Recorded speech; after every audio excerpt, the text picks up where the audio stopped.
உங்கள் இருதயம் பாதுகாப்பாக உள்ளதா? முழு இருதய பரிசோதனை செய்யுங்கள். நெஞ்சுவலி மற்றும் மாரடைப்புக்கான ஆஞ்சியோகிராம், ஆஞ்சியோபிளாஸ்டி சிகிச்சை நொடிகளில். தீவிர அடைப்பு உள்ளவர்களுக்கு EECP மற்றும் செலேஷன் சிகிச்சை அளிக்கப்படும். Shri Rathina hospitals, heart centre and cardiac wellness centre, Karur. ₹1 இல்லங்க, 509 கோடி. நீங்க மிரட்டல, உங்களுக்கு ரிலேஷன்ஷிப் இல்ல. எதுக்கு 509 கோடியை மாற்றி உங்களுக்கு கொடுக்கணும்? எனக்கு என்னமோ இந்த 500 கோடின்ற இந்த தொகையை பார்க்கும்போது இது போத காசை கொடுத்து மணியை ரவுண்ட் ட்ரிப்பிங் பண்ணியிருக்காங்களோட சந்தேகம் எனக்கு. திமுக வாங்கினது பத்தி எங்கேயுமே சந்தேகத்திற்குரிய ஒரு நிறுவனம் 2 பேருக்கு பெரும் நன்கொடை அளித்திருக்கிறது. ஒன்று பிஜேபி, ஒன்று திமுக எனும் போது எப்படி உறவு இல்லாமல் இருக்கும்? சிக்கிம் அரசு நீங்கள் 3 ஆண்டுகளாக விற்பனை செய்த லாட்ரி சீட்டின் மதிப்புன்னு சொல்லிட்டு 4500 கோடியை கூடுன்னு மாற்றின்ட்டு கேட்குது. 140 கோடி கட்டியிருக்காங்க. இருந்தாலும் கவர்மெண்ட்டே ஏமாத்து. அவங்கிட்ட 509 கோடி வாங்குறதுக்கு வெக்கமா இல்லை உங்களுக்கு? ஒன்று மேடை ஏறி ஒரு காவல்துறையின் தலைமை இயக்குனர் சிந்தட்டிக் ட்ரக்கை பிடிக்கிறது எங்க வேலை தான் பிடிப்போன்னு இருந்தாலும் எதுக்கு யூனிஃபார்ம் போட்டு சுற்றுறது? ஜிவாலு பேங்க் ஸ்டேட்மெண்ட்டை அனுப்பி விட்டுருக்காங்க பார்த்தீங்களா? அதில் ஒரு அனுப்பி விட்டு மாட்டிக்கிட்டாங்க பார்த்தீங்களா? என்னது இது? 11 கோடி ரூபாய் கலைஞர் டிவி கொடுத்துருக்காங்கப்பா கட்சி நிதியிலேருந்து. வெளியில சொல்ல மாட்டோம். ரொம்ப யோக்கியம் தானேங்க முத்தலீஃப், இவங்க திமுக ரொம்ப யோக்கியம் தானே. ஏன் உச்சநீதிமன்றம் உத்தரவு போடுற வரைக்கும் நீங்க வெயிட் பண்ணீங்க? யோ இந்தாயா எலெக்ஷன் கமிஷனுக்கு நாங்க ஜூன் மாசமே எழுதிட்டோம் லெட்டர், இவ்வளவு வாங்கியிருக்கோம், இந்தாயா வச்சுக்கீங்க. அவங்க என்ன சொல்றது சொல்லிருக்கலாம்ல. தாண்டி பொன்முடி ஸ்டாலினோட நெருங்கிய நண்பர், கிட்டத்தட்ட விழுப்புரம் மாவட்டத்தின் குறுநில மன்னர் பொன்முடி அவர்கள். இன்னும் எனக்கு தெரிஞ்சு தண்டனை பெற்ற அடுத்த நாளே பிரஸ் மீட்ல ஸ்டாலின் கூட போய் நின்னார். ஸ்டாலின் பொன்முடிக்கு எதிராக அகேன்ஸ்டா அந்த ஸ்டாண்ட் எடுத்துட்டு வரான். பொன்முடி அமைச்சராக இல்லைங்க, இப்போ சுப்ரீம் கோர்ட்டு தாங்க முடிவு பண்ணோம். ஒரு நிமிஷம், இது அரசியல். எங்கள் நட்பு விசுவாசத்துக்கு இடமே இல்லை. உச்சநீதிமன்றம் கண்டனம் தெரிவிக்குதுன்னா கூட இருக்க வக்கீலுங்களின் தலைவரை டிஸ்மிஸ் பண்ணு தலைவரை வேணாம் தலைவர்னு போய் சொல்லிடுவாங்க. ஸ்டாலினும் நமக்கு ஆபத்துனா பொன்முடிக்கு அப்புறமா பேசிக்கிறேன், கொஞ்சம் இது உன் பையனுக்கு வேணாம் எம்பி சீட் தரேன் அப்படின்ட்டு முடிச்சிடுவாங்க. நீ வேறு அரசியலுக்கு இல்லை, அரசியலில் லாயல்ட்டிக்கு இடமே இல்லை. வணக்கம் சவுக்கு மீடியா நேயர்களே. இந்த அரசியல் அரட்டையில் தேர்தல் பத்திரம் தொடர்பாக உச்சநீதிமன்றம் ஒரு புதிய கருத்தை தெரிவித்துள்ளது. அதாவது எல்லா தகவல்களும் எங்களுக்கு தெரிந்தாக வேண்டும் என்று. அதே போல பொன்முடிக்கு அமைச்சர் பதவி பிரமாணம் செய்து வைக்க முடியாது என்று ஆளுநர் மறுத்துள்ளார். அதே போல ஜாஃபர் சாதிக் போதை கடத்தல் விவகாரம் தொடர்பாக பேச இருக்கிறோம். வாருங்கள் சார். வணக்கம். வணக்கம் இல்லையா சார். தேர்தல் பத்திரத்திலிருந்து முதல்ல ஆரம்பிக்கலாம். உச்சநீதிமன்றம் இந்த விஷயத்தை பற்றி ஏன் ரொம்ப அக்ரெசிவாக இருக்காங்க? தொடர்ந்து கருத்துக்கள் மேலே கருத்து, அதே போல் SBI நீங்கள் கண்டிப்பாக கொடுத்தே ஆகணும் அப்படின்னு சொல்கிறாங்க. நம்ம தொடர்ந்து இது தொடர்பாக பேசிட்டு வரோம். உச்சநீதிமன்றமும் சொல்லியிருக்காங்க எங்களுக்கு எல்லா தகவலும் வேணும், எங்களுக்கு திருப்தி இல்லை SBI கொடுத்த தகவல் இல்லை அப்படின்னு சொல்கிறாங்க. இன்னும் என்ன தகவல் உச்சநீதிமன்றம் எதிர்பார்க்குறாங்க? லியோ, இதுவரைக்கும் பொதுவெளியில் வந்திருக்கக்கூடிய தேர்தல் பத்திர விவகாரங்களில் ஒரு வருட டேட்டா மிஸ்ஸிங். தொடக்கத்தில் இருந்த ஒரு வருட டேட்டா 18 டேட்டா, அதாவது பாண்டு அறிமுகப்படுத்தப்பட்ட பிறகு ஒரு டேட்டா மிஸ்ஸிங். இப்போது தேர்தல் ஆணையம் உச்சநீதிமன்றத்தில் சமர்ப்பித்த விவரங்களைத்தான் நேற்று மாலை தேர்தல் ஆணையம் வெப்சைட்டில் அப்லோடு பண்ணாங்க. அந்த தேர்தல் ஆணையத்திடம் அரசியல் கட்சிகள் அளித்த விவரங்களில் சில கட்சிகள் முழு விவரங்களை அளித்திருக்கின்றன, சில கட்சிகள் முழுமையான விவரங்களை அளிக்கவில்லை. அதுபோல் முழுமையான விவரங்களை அளித்த கட்சிகளில் அண்ணா திராவிட முன்னேற்ற கழகம், திராவிட முன்னேற்ற கழகம் மற்றும் மகாராஷ்டிராவில் சேர்ந்த பிரபந்த கட்சின்ற ஒரு கட்சி, இவங்கெல்லாம் கொடுத்துருக்காங்க. காங்கிரஸ், பிஜேபி போன்றவை ஏதோ ஒரு கம்பெனிகிட்டேருந்து எங்களுக்கு வந்துச்சுன்றதோடு நிறுத்தியிருக்கிறாங்க. இது போக எல்லா பாண்டுக்கும் யூனிக் ஐடென்டிஃபிகேஷன் நம்பர் இருக்குது. இன்றைக்கி தான் கேட்குறாருன்னு நினைக்கிறேன். இன்றைக்கி தான் அது டூப்ளிகேட் அடிச்சா என்ன பண்ணுவீங்க? இன்றைக்கி தானே கேட்டார். டூப்ளிகேட் பத்திரம் அடிச்சா என்ன பண்ணுவீங்கன்னு சொன்னோன்னே கரன்சி நோட்டு மாதிரி அது டூப்ளிகேட் பண்ண முடியாதுன்னு சொன்னோன்னே நம்பரை கொடுன்னு சொல்லிட்டாங்க. இன்றைக்கி நீண்ட நேரம் நடந்தது. ஒரு 2-3 பேர் இம்ப்ளீட் பண்ணி நாங்கள் இந்த வழக்கில் இணைஞ்சிக்க விரும்புகிறோன்னு சொன்னப்போ அதெல்லாம் ஒன்றும் வேணாம், நீ பேசாமல் SBI கூப்பிட்டு, SBIக்கும் இன்றைக்கி ஹரிஷால்வே தான் பேர் வேணாம்னு நினைக்கிறேன், கூப்பிட்டு ஒழுங்காக அப்லோட் பண்ணுங்கள், டீட்டெயிலை கொடுங்கன்னு சொல்லிட்டாங்க. கேட்டது ஏன் இப்படி உச்சநீதிமன்றம் ஏன் இவ்வளோ கீனாக இருக்குது அப்படின்னு சொல்கிறாங்க. இந்த விவகாரத்தில் உச்சநீதிமன்றம் ஒரு முடிவுக்கு விட்டது. இது ஊழல்ன்ற முடிவுக்கு கோர்ட்டு வந்துருச்சு. அது ஊழல்ன்றதை நிரூபிக்கிற மாதிரி தான் இவங்க ஒவ்வொரு வேலையும் பண்ணிகிட்ருக்காங்க. எப்போ கேட்டாலும் கொஞ்சோண்டு டேட்டாவை கொடுக்க முடியாதுன்றது நம்மளே பார்க்குறோம்ல. ஒரு ஸ்டேஜில் உச்சநீதிமன்றம் எல்லாத்தையும் கூடியா அப்படின்னு சொல்லிட்டாங்க. சொன்ன உடனே அதுக்கப்புறம் சார் ஒரு 3 மாதம் டைம் கொடுங்க, எலெக்ஷன்லாம் முடிஞ்சு 30 கொடுத்துட்றோம். அப்புறம் என்னங்க எங்கள் ஆர்டரில் உடனே போடுங்கன்னு சொல்லியிருக்கோம், நீங்கள் என்னங்க இப்படி பண்ணுறீங்கன்னு கேட்டதுக்கு ஒரு 3 வாரம் டைம் கொடுங்க, நாங்கள் இதை அப்லோடு பண்ணுறோன்னு சொன்ன உடனே அப்படியே அப்லோடு பண்ணுன்னு சொல்லி தான் நடந்துச்சு. அதற்கு பிறகும் ஒரு வருட டேட்டா மிஸ்ஸிங் அண்டு அந்த QR கோடு நம்பரை அப்லோட் பண்ணல. இன்றைக்கி பேசும்போது கொஞ்சம் நேரம் ஹியரிங் பார்த்தேன். இன்றைக்கி பேசும்போது CJI உங்களோட இன்ஸ்ட்ரக்ஷன் என்ன? உங்ககிட்ட இருக்கிற எல்லா டீட்டெயிலையும் நீங்கள் அப்லோடு பண்ணுங்கன்றது தான் இன்ஸ்ட்ரக்ஷன். அதில் ஏதாவது சந்தேகம் இருக்கா? பண்ண வேண்டியது என்ன? உங்களுக்கு என்ன பிரச்சனை? உச்சநீதிமன்றம் ஒரு முடிவெடுக்கிறது என்றால் வங்கி அதற்கு ஒத்துழைப்பு தான் கொடுக்க வேண்டுமே ஒழிய அதை நிறுத்துகிற வேலையை வங்கி செய்யக்கூடாதுன்னு கொஞ்சம் கடுமையான வார்த்தைகளை இன்றைக்கு பயன்படுத்தினார்கள். இது வரும். அதுக்கு முன்னாடி நாமளே அந்த எலக்ட்ரல் பாண்டு பற்றிய டிஸ்க்ளோஷர்ஸ் பற்றியே நம்ம விரிவாக இன்னும் விவாதிக்கவில்லை. இதில் பாரதிய ஜனதா கட்சி பற்றி தெரியும் நமக்கு. பாரதிய ஜனதா கட்சி எவ்வளோ வாங்கியிருக்குன்னு கிட்டத்தட்ட 1500 கோடி 1600 கோடி மார்ட்டின் கிட்ட மட்டும் வாங்கியிருக்கிறாங்கன்றது நமக்கு தெரிய வருகிறது. நாம் கவனம் செலுத்தி விவாதிக்க வேண்டியது திமுக பெற்ற நிதி எவ்வளவு என்பதைத்தான் என்று நான் பார்க்கிறேன். என்ன காரணம்னா, நாம் இருக்கிறது தமிழ்நாடு. நிறைய பேர் நம்ம நண்பர்கள் கூட கேட்டாங்கன்னா பிஜேபி வாங்கினதை பற்றி நீ பேசவில்லை. பிஜேபி வாங்கினதை பற்றி தான் 10 வருஷமாக பேசிகிட்டு இருக்கோமே இல்லையா? இன்றைக்கி தமிழ்நாட்டில் யாரை பற்றி அதிகம் அம்பலப்படுத்த வேண்டும் என்றால் பிஜேபியா திமுகன்னு கேட்டால் பிஜேபி அம்பலப்படுத்துறது திமுக அதிமுக எல்லா கட்சியும் 10 வருஷமாக செஞ்சுக்கிட்டு இருக்காங்க. பிஜேபி வாங்கினதை பற்றி எல்லாரும் பேசுகிறாங்க. இந்தியா பூரா பேசுது. திமுக வாங்கினதை பற்றி யாருமே பேசல. இந்தியா பூரா பேசுது. அதை தாண்டி பாஜகவுக்கு என்ன ஹோல்டு இருக்குன்னு இருக்குல்ல. அதுதான்ப்பா நான் ஏற்கனவே நம்ம நிகழ்ச்சியில் தான் சொன்னேன். மே 19 பேக்கப் மோடி சீரீஸ்னு ஆங்கிலத்திலேருந்து கட்டுரைகளை எல்லாம் மொழிபெயர்த்து போட்டப்போ பிஜேபி ஜெயிச்சோன்னே எனக்கு ரொம்ப மனசு வருத்தப்பட்டேன். அப்போ தான் ஒரு பத்திரிகையாளர் கூப்பிட்டு சொன்னார், நீ தமிழில் எழுதுன, தமிழ்நாட்டில் ஜெயிச்சிச்சா? அவ்வளோதான். நீ இதை இந்தியில் பண்ணியிருந்துருக்கணும். தமிழ்நாட்டில் பிஜேபிக்கு எதிர்மான நிலையில் தான் தமிழகமே இருக்கிறது. அப்படி இருக்கும்போது இது முக்கியம் இல்லை அப்படின்னு சொன்னாங்க. எலக்ட்ரல் பாண்டுலேயும் நான் ஃபாலோ பண்ணுற அனாலஜி அதுதான். பிஜேபியோட பாண்டு பற்றி 10 வருஷமாக இந்தியாவில் எல்லாரும் பேசிகிட்டு இருக்காங்க. நீதிமன்றம் பேசியிருக்கிறது. இன்று ஏறக்குறைய பிரிண்ட் ஊடகம் எல்லாமே பேச ஆரம்பிச்சிட்டாங்க. இன்றைக்கி பிரிண்ட்டை எடுத்துக்கிட்டிங்கன்னா எல்லா மீடியாலையும் எல்லா பிரிண்ட்லேயும் எலக்ட்ரல் பாண்டு பற்றி டீட்டெயில் ஸ்டோரி வந்திருக்கு. பிஜேபி அதிகம் வாங்கியிருக்கு. இடி ரெய்டு நடந்த உடனே பிஜேபிக்கு எல்லாரும் போய் நிதி கொடுக்குறான்றதை பேசிட்டாங்க. இன்றைக்கி அந்த பிஜேபியை கடும் விமர்சனத்திற்கு உள்ளாக்கக்கூடிய திராவிட முன்னேற்ற கழகம் கிட்டத்தட்ட 3வது 4வது இடத்துல வாங்கியிருக்கு. இந்தியாவில் அதிகமாக நிதி கொடுத்த கம்பெனி எதுன்னு கேட்டால் மார்ட்டினோட நிறுவனம். அந்த மார்ட்டின் நிறுவனம் அதிகமாக யாருக்கு நிதி கொடுத்துருக்குன்னு கேட்டிங்கன்னா பிஜேபி கொடுத்துருக்கு, திமுக கொடுத்துருக்கு. இப்போ திமுகவுக்கு கொடுத்த 509 கோடி ரூபாயை எப்படி பேசாமல் நாம் கடந்து செல்ல முடியும்? நீங்கள் சொல்லுங்கள். நேற்று கூட முதலமைச்சர் அந்த இந்தியா கூட்டணி கூட்டத்தில் மோடிக்கு தெரிஞ்சது 2 விஷயந்தான். ஒன்று வெளிநாடுகள் சுற்றுறது, இன்னொன்று பொய் பரப்புரை அப்படின்ட்டு. இன்னொரு பாட்டு என்ன பேசுகிறாரு, இவங்க பெரிய அளவில் ஊழல் பண்ணுறாங்க எலக்ட்ரல் பாண்டில். இதில் இவங்க இந்த மாதிரி மிரட்டியெல்லாம் வாங்கியிருக்காங்க. அந்த இது மிகப்பெரிய ஊழல், அதை பற்றி நம்ம பேசியே ஆகணுன்றாரு. எந்த தைரியத்தில் இதை அவர் பேசுகிறாரு, எந்த இதில் பேசுகிறாருன்னு தெரியல. இன்னொரு பக்கம் அதை தான் திருடன் ஓடுற மாதிரி கதை தான் ஒன்று. இப்போது என்ன ஆயிடுச்சுன்னா, நேற்று இவங்க டிஎம்கே கொடுத்துட்டாங்க.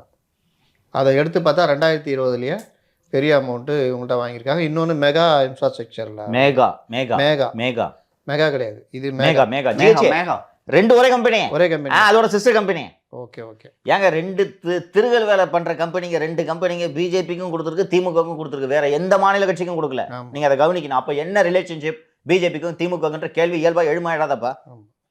2 கம்பெனி 40 கோடி காசை வச்சுக்கிட்டு 400 கோடிக்கு டொனேஷன் கொடுக்குறான். ஏதுப்பா உங்களுக்கு கேட்டால் எப்படியே கொடுத்தோன்றான். அந்த 2 கம்பெனி கொடுத்தது யாருக்குன்னு பார்த்தா பிஜேபிக்கு திமுகவுக்கு. எப்படி இது ரிலேஷன்ஷிப் இல்லாமல் எப்படிங்க இருக்கும்? சொல்லுங்கள். மார்ட்டின் வரும்போது இவங்க எல்லாம் திட்டிகிட்டு இருந்தாங்க, பெருசாக பேசினாங்க. இந்தியா லெவலில் அதிகமாக பணம் இது பண்ணதுன்னு பார்த்தா 1300 கோடி ரூபா வரைக்கும் மார்ட்டின் வாங்கி கொடுத்தாரு. மார்ட்டின் வாங்கி கொடுத்தாருன்னா அவருக்குங்களுக்கு தான் கொடுத்தாரு, அவங்களுக்கு தான் கொடுத்தாருனாரு. இவங்களும் அதை பற்றி வாயே திறக்கலை, எதையும் திறக்கலை. ஐடிவிங்கிலேருந்து எல்லாருமே பார்ப்பை பிஜேபி இவங்ககிட்ட வாங்கிட்டாங்க, அவங்ககிட்ட வாங்கிட்டாங்க, இப்படியே பேசியிருந்தாங்க. உச்சநீதிமன்றம் மறுபடியும் போட்டு நெருக்கின உடனே நான் நினைக்கிறேன் எல்லா கட்சிகளுக்குமே தேர்தல் கமிஷன் ஒரு ஆர்டர் போட்டிருக்கோன்னு நினைக்கிறேன். கரெக்ட். இதை நீங்கள் சப்மிட் பண்ணுங்க. ஆமாம், அதில் தான் டிஎம்கே இந்த டேட்டா நேற்று ஈசி பப்ளிஷ் பண்ண டேட்டா எந்த டேட்டா கொடுத்தா? கட்சிகள் தேர்தல் ஆணையத்துக்கு கொடுத்தது. எதுக்குன்றதை நீங்கள் பார்க்கணும். நேற்று ஹியரிங்கில் கடந்த வெள்ளிக்கிழமை ஹியரிங்கில் உச்சநீதிமன்றம் உங்களால் கொடுக்க முடியலன்னா நீங்கள் எங்களுக்கு சீலிடப்பட்ட உரையில் கொடுத்துருக்கீங்களே, இதை கொடுத்துட்றோன்னு சொன்னாங்க தெரியுமா கோர்ட்டு. அப்புறம் இதை பூரா கம்ப்ளீட்டாக ஸ்கேன் பண்ணிவிட்டு எலெக்ஷன் கமிஷனுக்கு ஒரு காப்பி கொடுங்கன்னு சொன்னாங்களா. அந்த டேட்டா தான் நேற்று ரிலீஸ் பண்ண டேட்டா. இல்லை, எலெக்ஷன் கமிஷனுக்கே ஒரு லெட்டர் எழுதின மாதிரி தானே வந்துருக்கு. எலெக்ஷன் கமிஷன் வாங்கி நீதிமன்றத்தில் சமர்ப்பிக்குது. எலெக்ஷன் கமிஷன் எல்லா அரசியல் கட்சிகளும் எவ்வளோ வாங்கினீங்க துட்டுன்னு எங்களுக்கு கொடுங்கன்னு சொல்லி அதை வாங்கி அதை சீலிடப்பட்ட உரையில் உச்சநீதிமன்றத்திடம் அளித்தார்கள். உச்சநீதிமன்றம் கடந்த விசாரணையின் போது நாங்கள் இதை உங்கள்கிட்ட கொடுத்துட்றோம், இதையும் அப்லோட் பண்ணுன்னு நேற்று சொல்லிட்டாங்க. அதுதான் நேற்று ஈவினிங் அப்லோட் பண்ணியிருக்காங்க. இப்போ அதில் என்னன்னா, நான் நினைக்கிறேன் எலெக்ஷன் நேரம் எதையாவது மறைச்சி அந்த கணக்கு வெளியில் வந்தால் வேட்புமனு தாக்கல் தள்ளுபடி வரைக்கும் போகும் அப்படின்ற பயத்தில் தான் கிளியராக எந்த டேட்டில் எவ்வளோ வாங்கியிருக்கோம், யார்கிட்ட வாங்கியிருக்கோன்னு கூட கொடுத்துருக்காங்க. நான் கொஞ்சம் மாறுபடுகிறேன். எலக்ட்ரல் பாண்டு ரகசியன்றதை பிஜேபி ஆரம்பத்துலேருந்தே சொல்லிட்டு வந்துச்சு. இந்த திட்டத்தை அறிமுகப்படுத்தி பேசிய அருண்ஜேட்லி பாராளுமன்றத்தில் பேசின கிளிப்பிங்ஸ் சுத்துச்சு. 2017 ஊழலை ஒழிப்பதற்காகத்தான் தேர்தல் பத்திரங்களை கொண்டு வருகிறோம், கருப்பு பணத்தை இது ஒழிக்கும், கார்ப்பரேட்ஸ் வந்து அரசியல் கட்சிகளுக்கு நிதி கொடுத்தாங்கன்னா அவங்க மற்ற கட்சிகளை பார்த்து அஞ்ச வேண்டி வரும், அதெல்லாம் மறைக்கிறதுக்காக தான் கொடுத்துருக்குறோன்னு சொல்கிறாங்க. இன்னொன்று எல்லாருக்குமே, ஏன் ஈவன் மோடி அவர்களுக்கே உச்சநீதிமன்றம், நமக்கே உச்சநீதிமன்றம் இப்படி தீர்ப்பளித்தது வியப்புன்றதை நம்ம சொன்னோம். ஏன்னா இதுக்கு முன்னாடி முடிவெடுத்த வழக்குகள்லாம் எப்படி எடுத்திருக்காங்கன்னு பார்த்து ஒரு அவநம்பிக்கை ஏற்பட்டிருந்தது. அப்போது இதே போலத்தான் உச்சநீதிமன்றம் செயல்படும், எப்படி இந்த டீட்டெயிலை வெளியில் விடுன்னு சொல்லுவாங்கன்னு பிஜேபி நினச்சிட்டு இருந்துச்சு. திமுகவும் அப்படி நினச்சாங்கன்னு தாங்க நான் சொல்கிறேன். எல்லாம் கேஸ் போட்டிருக்க மாட்டாங்கல்ல, விகடன் மேலே கேஸ் போட்டிருக்க மாட்டாங்க, விகடன் மேலே கேஸ் போட்டிருக்க மாட்டாங்களா? இன்னொன்று, இதை எலெக்ஷன் கமிஷனுக்கு அனுப்பி எலெக்ஷன் கமிஷனில் தான் இருக்கும், இந்த டேட்டா வெளியில் வராதுன்னு இவங்க உறுதியாக நம்பியிருக்காங்க. இப்போ பேங்க் ஸ்டேட்மெண்ட்டை அனுப்பி விட்ருக்காங்க பார்த்தீங்களா? அதில் ஒரு அனுப்பி விட்டு மாட்டிக்கிட்டாங்க பார்த்தீங்களா? என்னது இது? டிஆர் பாலு சைன் கொடுக்குறது தான் 11 கோடி ரூபாய் கலைஞர் டிவி கொடுத்துருக்காங்கப்பா கட்சி நிதியிலேருந்து. பார்க்கலையே நீங்கள் அதை நான் கவனிக்கலையே. என்ன பாஸ் இவர் ஏடிஎம்கில் சிடிஆர் நிர்மல் ஃப்ளாக் பண்ணியிருக்காப்பா, அந்த ஸ்டேட்மெண்ட் அனுப்பிச்சிட்டாங்கல்ல, 11 கோடி ரூபாய் கலைஞர் டிவி போயிருப்பா கட்சி நிதியில். ஆமாப்பா. ஆமாம், கட்சி டிவி என்றாலும்னா கலைஞர் டிவி என்றாலும் எல்லாம் ஒன்று தான். இவங்களுக்கு வேலையே இதே வேலை தெரியுதா உங்களுக்கு? இந்த லியோவுக்கு தெரியாது. சன் டிவி ஆரம்பிக்கும் போது எப்படிங்க ஆரம்பிச்சது? நிதி முரசொலி நிதி கேள ஆரம்பிக்கணும். அதில் தான் ஆல் டைரக்டர்ஸ் குடும்ப உறுப்பினர் எல்லாருமே அந்த டைமில் முரசொலி மாறன் சொன்னாராம், கலைஞர் கூப்பிட்டு எல்லாரும் டைரக்டரு, எல்லாருக்கும் அப்போ 50,000 சம்பளம் போல். அதுவே இவங்களெல்லாம் பெருசாக இருந்திருக்குது. 2016 அப்புறம் தானே இவங்க வேறு லெவல் மாறினாங்க. அது முன்னாடி வரைக்கும் அந்த இது பெரிய விஷயமா இருந்திருக்கு. அப்படியா? 2006 அப்புறம் தான் இவங்க மாறினாங்க. எல்லோரும் டைரக்டரா, எல்லோரும் இதுவா அப்படின்னு சொல்லிட்டு தான் அந்த இதை சன் டிவி ஆரம்பிக்கணும். பெரிய தொகை தேவைப்படுது. பூமாலையிலேருந்து ட்ரான்ஸ்ஃபர் ஆகிறாங்க. பூமாலைன்ற வீடியோ கேசட்டு தானே வீடியோவில் வீடியோவாக போட்டுக்கிட்டு இருந்தாங்க. அதுலேருந்து சன் டிவின்னு ஆரம்பிக்கும் போது இந்த டிரான்ஸ்பாண்டர் ஹையர் பண்ணுறதுக்கு you need a huge amount deposit or something. பணம் இல்லைன்னு சொன்ன உடனே திமுகவோட ஃபிக்ஸட் டெபாசிட்டை கொண்டு போய் இந்தியன் வங்கி அபிராமபுரமா மயிலாப்பூரான்னு தெரியல டெபாசிட்டாக பிளெட்ஜ் பண்ணி பணம் வாங்கி அந்த பணத்தில் ஆரம்பித்ததான்ப்பா சன் டிவி. அதுதான் பின்னாடி பிரச்சனையா. அதற்கு பிறகு தான் அந்த பங்குலாம் பிரித்து கொடுத்தாங்க தெரியுமா? அவருக்கு வந்த தொகையை கூட எதுக்கோ இது கொடுத்தாரு கலைஞர், ஒவ்வொருத்தருக்கும் இவ்வளோன்னு அமௌண்ட்டு பிரித்து கொடுத்தாங்க. அப்போது அந்த திமுக பணத்தை வச்சு அந்த திமுகவோட ஃபிக்ஸட் டெபாசிட்டை பிளெட்ஜ் பண்ணி சன் டிவி தொடங்கப்படுகிறது. சன் டிவி எங்கே இயங்குச்சு முதல்ல? எங்கே சன் டிவி ஆஃபீஸு? அறிவாலயம் மாடியில் தான். கலைஞர் டிவி இருக்கிற இடம் சன் டிவி இருந்தது பல வருடங்களாக. பிரச்சனை ஆன பிறகு தான் வெளியில் அனுப்பிச்சு விட்டாங்க. ஒரு வகையில் பார்த்தோன்னா வந்து அது கட்சியோட டிவி, சன் டிவி கட்சியோட டிவி. அப்போது கலாநிதி மாறன் ஒரு he's one of the finest business brains in this country. Day 1 ஆரம்பித்த டேட்லேருந்தே திமுக கொஞ்சம் கூடுதல் முக்கியத்துவம் கொடுக்கலாமே ஒழிய அதிமுக நியூஸை போடாமலாம் இருக்க முடியாது போ அப்படின்ட்டு அவங்க பக்காவாக இருந்தாங்க அந்த விஷயம். 2006 96 ஆட்சியில் ஒரு முறை 96 ஆட்சியில் 2006 ஆட்சின்னு தான் நினைக்கிறேன், கரெக்டாக நினைவில் கூப்பிட்டு 2006 ஆட்சியில் தான் சண்டெல்லாம் ஆரம்பிக்கிறதுக்கு முன்னாடி, என்ன ஏன் திமுக டிவியா இல்லை அந்த அம்மா டிவியா என்ன நினச்சிட்ருக்கீங்க? அந்த அம்மா அதை ஹெட்லைன்ஸில் போட்டு என்ன பண்ணுவாங்க, என்ன சமயத்தில் ஜெயலலிதா பேசுகிற ஃபஸ்ட்டு ஹெட்லைனில் வச்சுட்டு கலைஞரோட 2வது 3வது தள்ளி விட்டுருவாங்க. ஒரு நாள் பார்த்துட்டு கூப்பிட்டு எப்படி திட்டுவார் தெரியுமில்ல கலைஞர், அப்படிலாம் கூப்பிட்டு திட்டி அப்படியே போயிட்டுருக்கு. அப்போது இந்த சன் டிவி ஐபிஓ போகிறாங்க. இனிஷியல் பப்ளிக் ஆஃபரிங் போகும்போது யார் யார்கிட்ட எவ்வளோ ஷேருன்றதை பிரித்து நீங்கள் டிஸ்க்ளோஸ் பண்ணணும்ல, மார்க்கெட்டுக்கு டிஸ்க்ளோஸ் பண்ணணும். அப்போ டிஸ்க்ளோஸ் பண்ணும்போது ஒவ்வொருத்தருக்கான ஷேரை பிரித்து கொடுக்குறாங்க. பிரித்து கொடுக்கும்போது தயாளம்மாளுக்கு ஒரு ஷேரு, கலைஞருக்கு ஒரு ஷேரு, கனிமொழிக்கும் கொடுத்துருப்பாங்க இல்லையா? கனிமொழி இல்லை, மற்றவங்களுக்கு தான். மற்றவங்களாம் எல்லாத்துக்கும் கொஞ்சம் கொஞ்சம் ஷேர் கொடுக்குறாங்க. அவங்க கொடுக்கும்போது என்ன பண்ணுறாங்கன்னா எனக்கு எக்ஸாக்டாக நம்பர்ஸ் தெரியல, மார்க்கெட்டில் போய் லிஸ்ட் ஆனால் தான் இந்த ஷேருக்கு எவ்வளோ மதிப்புன்றது நமக்கு தெரியும். லிஸ்ட் ஆகிறதுக்கு முன்னாடி ப்ரமோட்டர் வைக்கிறது தானே வேலை. எனக்கு எக்ஸாக்ட் நம்பர்ஸ் தெரியல. அழகிரிக்கெலாம் பங்கு கொடுக்கப்பட்டது. அப்போது கொடுக்கும்போது ஒரு பங்கோட வேல்யூ 200 ரூபான்னு அவங்க வச்சு கொடுக்குறாங்க. 200 ரூபான்னு வச்சு உனக்கு 2%, உனக்கு 5%, கலைஞருக்கு ஒரு 3%, எல்லாருக்கும் பிரித்து கொடுத்துட்றாங்க. இதெல்லாம் முடிஞ்ச உடனே சன் டிவியோட share, if my memory is right, Sun TV IPO வந்தப்பவே 600 ரூபாயோ நம்ம ஒரு ஷேர் ஐபிஓ. இத்தனைக்கும் 90% ப்ரொமோட்டட் இருக்குது, 10% தான் மார்க்கெட்டில் விட்றாங்க. அந்த ஒரு ஷேரு வந்து லிஸ்டிங்கே இது ஐபிஓ ப்ரைஸே 600 சொச்சம், லிஸ்ட் ஆகும்போது 800க்கு மேலே அது லிஸ்ட் ஆகுது. அப்போ தான் இந்த ஃபேமிலியில் இருக்கவங்களுக்கெல்லாம் தெரிய வருது, ஏன்டா டேய் $900 ஷேரை நீ 200 வேல்யூ போட்டு எங்களுக்கு கொடுத்துட்டு எல்லாரும் ஏமாத்திருக்கான்னு சொன்ன உடனே கலைஞர் மனது உடைந்தது அப்போது தான். பேர பசங்க நமக்கே விபூதி அடிச்சிட்டாங்களே இருக்கும்ல.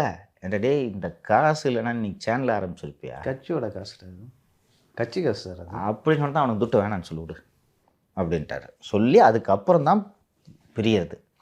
அந்த தினகரன் எரிப்பு விவகாரம் ஒரு கோயின்சிடென்ஸ், அதை வச்சு உடையுது. தினகரன் எரிப்பு விவகாரம் வந்து யார் பெரிய தலைவர்னு சொல்லிட்டு தயாநிதி மாறனை பூஸ்ட் பண்ணி அதுக்கு முன்னாடி அந்த சர்வே ஞாபகம் இருக்கா இல்லையா? அது அழகிரியை கீழே ஒரு சர்வே போடுறாங்க தமிழ்நாட்டில். இல்லை எனக்கு நல்ல ஞாபகம் இருக்கு, சர்வே போடுறேன்.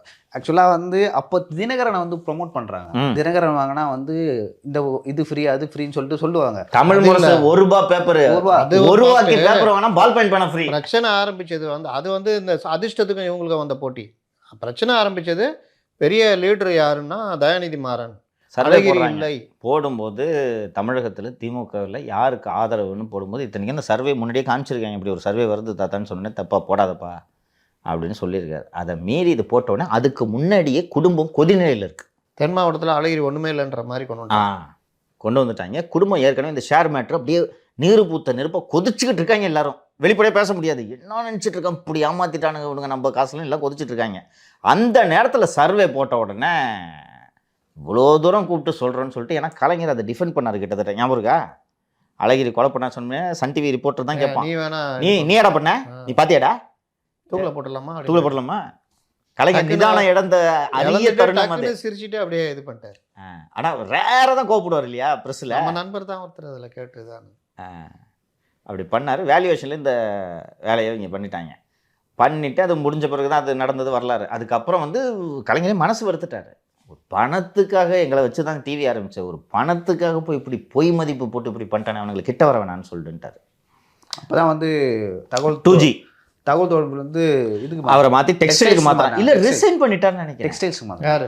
இல்லை தயாநிதி மாறன் டெக்ஸ்டைல்ஸுக்கு மாற்றினாங்க. இல்லை சுத்தமாக ஒதுக்கி வச்சுருந்தாங்க. சுத்தமாக ஒதுக்கி வச்சுட்டு குடும்பம் இணைஞ்ச பிறகு மீண்டும் கொடுத்து இதயம் இனித்த பிறகுதான் அப்போதான் டெக்ஸ்டைல் கொடுக்குறாங்க. கரெக்டாக முத்தலீஃபே? நடுவில் மந்திரி இல்லாமல் இருக்காரு அவர். எந்த அளவுக்கு போச்சுன்னா city commissioner Rathore is all along known to be Maran family man. 20 box வேஸ்ட்டாக போச்சு, ஸ்வீட் பாக்ஸ். அப்போது மாறனை மந்திரி பதவியிலேருந்து ரிசைன் பண்ண சொன்னாங்களே, அதை பண்ணி முடிச்ச உடனே ஃபஸ்ட்டு ட்ரான்ஸ்ஃபர் ராத்தோருக்கு. ஆமாம், 20 நாளில் ராத்தோருக்கு ட்ரான்ஸ்ஃபர். அப்புறம் முடிஞ்சு பிச்சுக்கிட்டு போயிட்டாங்க. போன உடனே அப்புறம் அந்த 2G வருது. 2G வந்த உடனே போட்டு சாத்துறாங்க. நார்த் இந்தியன் மீடியாவோட சன் டிவி அடிக்கிற அடி தான் பெருசாகிடுச்சு. பெரிய அடி பண்ண உடனே இதுக்கு மேலே அவங்கள சமாளிக்க முடியாதுன்னு தெரிஞ்சுட்டு தான் கூப்பிட்டு சேர்த்துட்டு திருப்பி இவருக்கு வந்து டெக்ஸ்டைல் மினிஸ்டர் அவர் ஆக்கி இது போல் பண்ணினது. அதில் இன்னொரு காரணம், இவர் முதல்ல பார்த்த அந்த டெலிகிராமை தான் பிடுங்கி ராசாட்டை கொடுத்துட்டு இவர்கிட்ட இதை கொடுக்குறாங்க. அந்த கோபம் தான் வச்சு செஞ்சுது. அதுக்கு பின்னணி தான் எவ்வளோ இருக்குது. இவர் ஆராசா வந்த பின்னணி, தயாநிதி மாறனை ஒதுக்கு, ஏன்னா டாட்டாவெல்லாம் மிரட்டினாருன்னு தானே. டாட்டாலாம் பின்னாடி இறங்கி ஒர்க் பண்ணாங்க. நீங்களும் கூட கட்டுரை எழுதியிருப்பீங்க. ஏன்னா நான் இங்கே நடந்த லெட்டர் கொடுத்தது எல்லாரும் ஒரு பார்ட்டு. இன்றைக்கி அந்த பாண்டில் வந்து கொடுத்துருக்காங்க. அதான் சொன்னேன், நேற்று வரைக்கும் அங்கே போட்டு திட்டிக்கிட்டு கள்ள மௌனம் சாதிச்சுக்கிட்டு எல்லாம் பண்ணிக்கிட்டு இருந்தாங்க. நேற்று இந்த பாண்டு வெளியில் வரும்போது திமுக எவ்வளோ கொடுத்துருக்குன்றது, எவ்வளோ வாங்கியிருக்கு, அது மாட்டின்ட்டு நமக்குலாம் ஆச்சரியம்னா மாட்டின் போய் அங்கே கொடுக்குறா, இங்கே எதுவுமே கொடுத்துருக்க மாட்டாரா அப்படின்னு.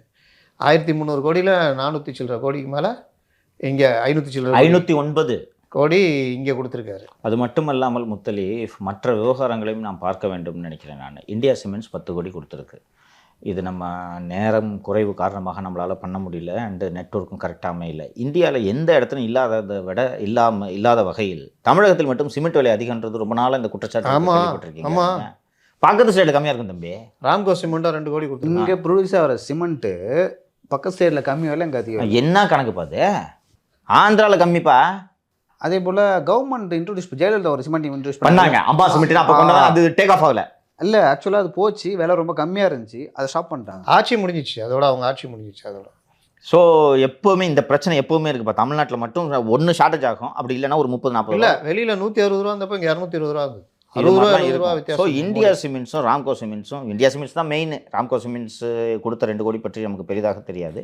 இந்தியா சிமெண்ட்ஸ் கொடுத்த 10 கோடியில் இந்த artificial hike of price, cement ப்ரைஸுன்றது அதில் அவங்களுக்கு ரோல் இருக்கான்றதை நிச்சயமாக நம்ம பார்த்து தான் ஆகணும். ஏன்னா இதெல்லாம் பெரிய என்கொயரி.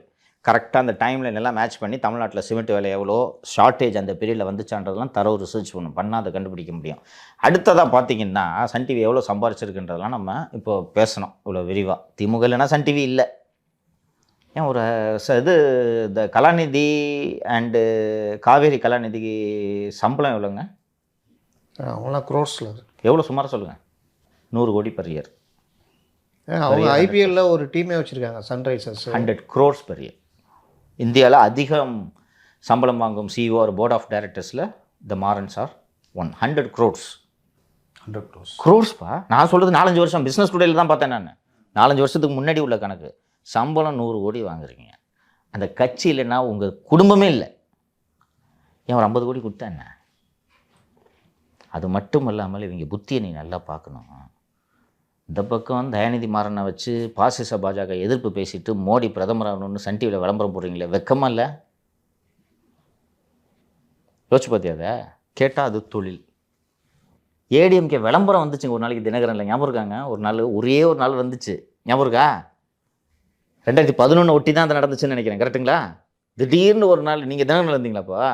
2011 தினகரனில் ஏடிஎம்கே விளம்பரம் தம்பி கொத்துச்சிட்டாங்க. கலைஞர் உயிரோடு இருக்காரு. கொஞ்சம் யோசிச்சு பாரு. 100 கோடி சம்பளம் கலாநிதிக்கு. இன்றைக்கி கூட இருக்கும், 120 130 கோடி ஆயிருந்தாலும் ஆயிருக்கும். ஒரு 50 கோடி கொடுத்தா என்ன? சீட்டு தராங்கல்ல, சீட்லாம் வாங்கி ஜெயிச்சா அப்புறம் தான் கொடுத்தது. எப்படி கொடுக்க சொல்கிறீங்க? அஃபிஷியலாக கொடுப்பா டொனேஷன்னு. அஃபிஷியலாக கொடுத்தா டேக்ஸ் கட்டணும், அந்த பிரச்சனைலாம் வரும்.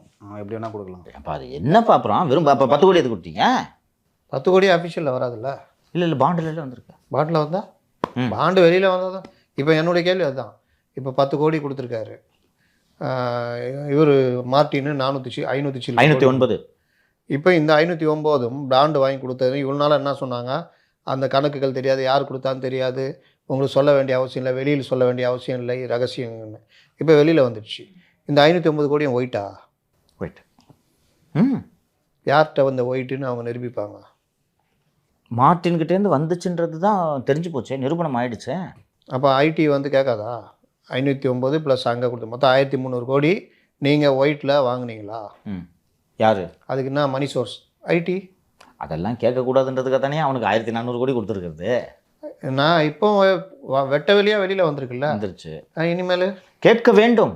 இதுக்கான சோர்ஸை காட்டு. இன்னொன்று 1500 கோடிக்கு நீ இதுக்கு காமிச்சிருக்க பாண்டு வாங்கினதான் காட்டுற. இந்த 1500 கோடி உன்னோட எக்ஸ்பென்ஸில் அக்கௌண்ட்ஸில் ரிஃப்ளெக்ட் ஆகும். அதை தான் சொல்கிறேன். இது வந்து இவருடைய நிகர லாபம் இதுவே 400 கோடி தானே.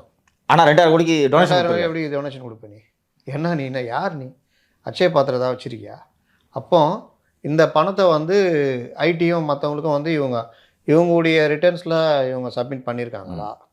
பண்ணலைன்னா ரீஓப்பன் பண்ணோம். ரீஓப்பன் பண்ணோம். நேற்று பேசினால ஜி ஸ்கொயர் ரீஓப்பன் பண்ணாங்கன்னு பேசினால சப்சிக்வெண்ட்டாக அது மாதிரி இதையும் ரீஓப்பன் பண்ணோம். எனக்கு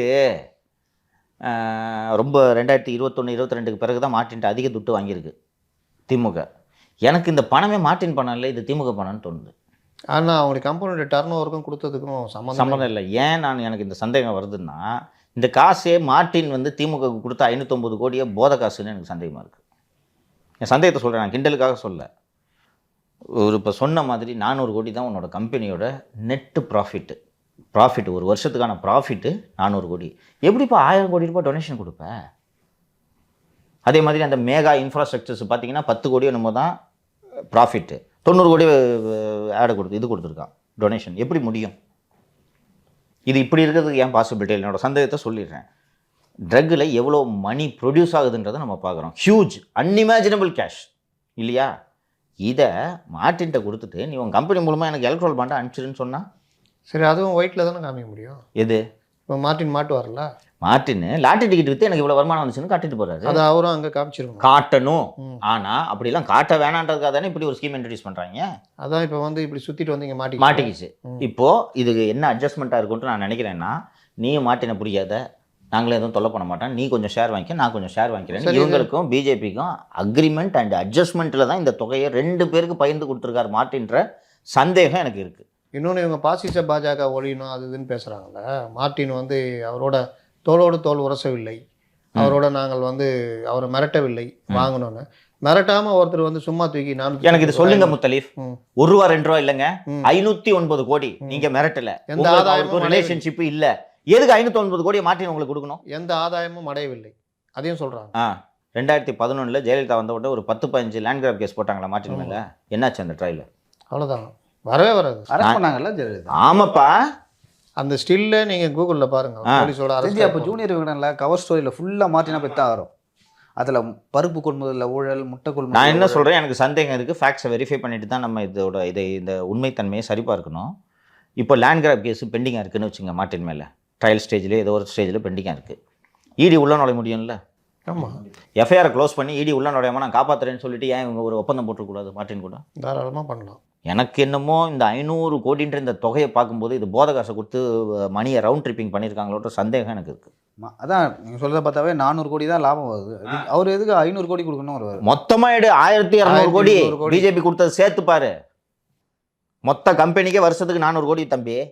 பிஜேபிக்கு ஒரு 1500 கோடி, இவங்களுக்கு ஒரு 500, மொத்தம் 1300 கோடி. அதில் இங்கே 509, மீதி வந்து அங்கே போயிருக்கோம்.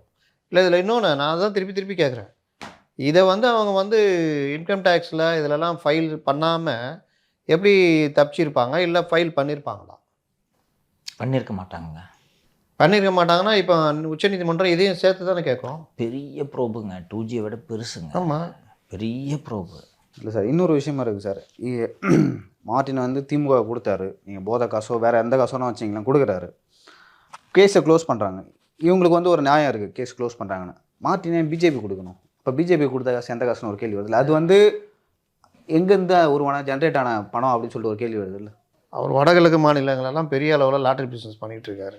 இங்கே விட மத்திய அரசுடைய துணை தான் அவருக்கு ரொம்ப தேவை. துணை தேவை. ஏன்னா அமலாக்கத்துறையில் மட்டும் 30 அமலாக்கத்துறை மற்றும் சிபிஐயில் சேர்த்து 30 வழக்குகள் நிலுவையில் இருக்கிறது.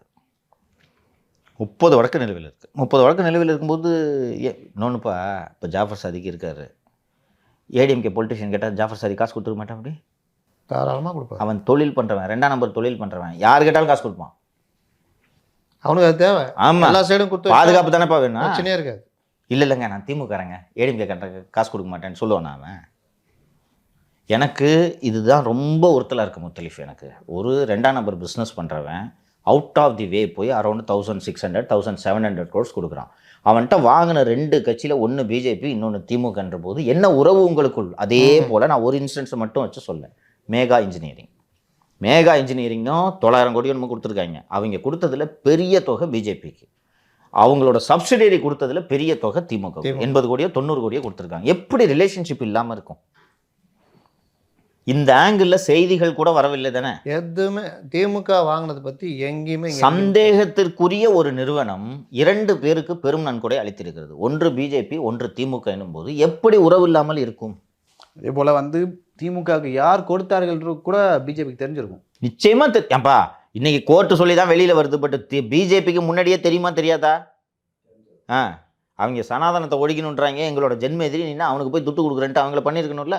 அதுக்கு தான் அண்ணே கொஞ்சம் கோவப்படாதீங்க, இந்தாங்க நீங்கள் ஒரு 1200 கோடி வச்சுக்கன்னு கொடுத்துட்டாப்பிங்க. எனக்கு ரொம்ப உள்ளபடியாக நான் வருத்தத்தோடு பதிவு செய்கிறேன் முத்தலீஃப்.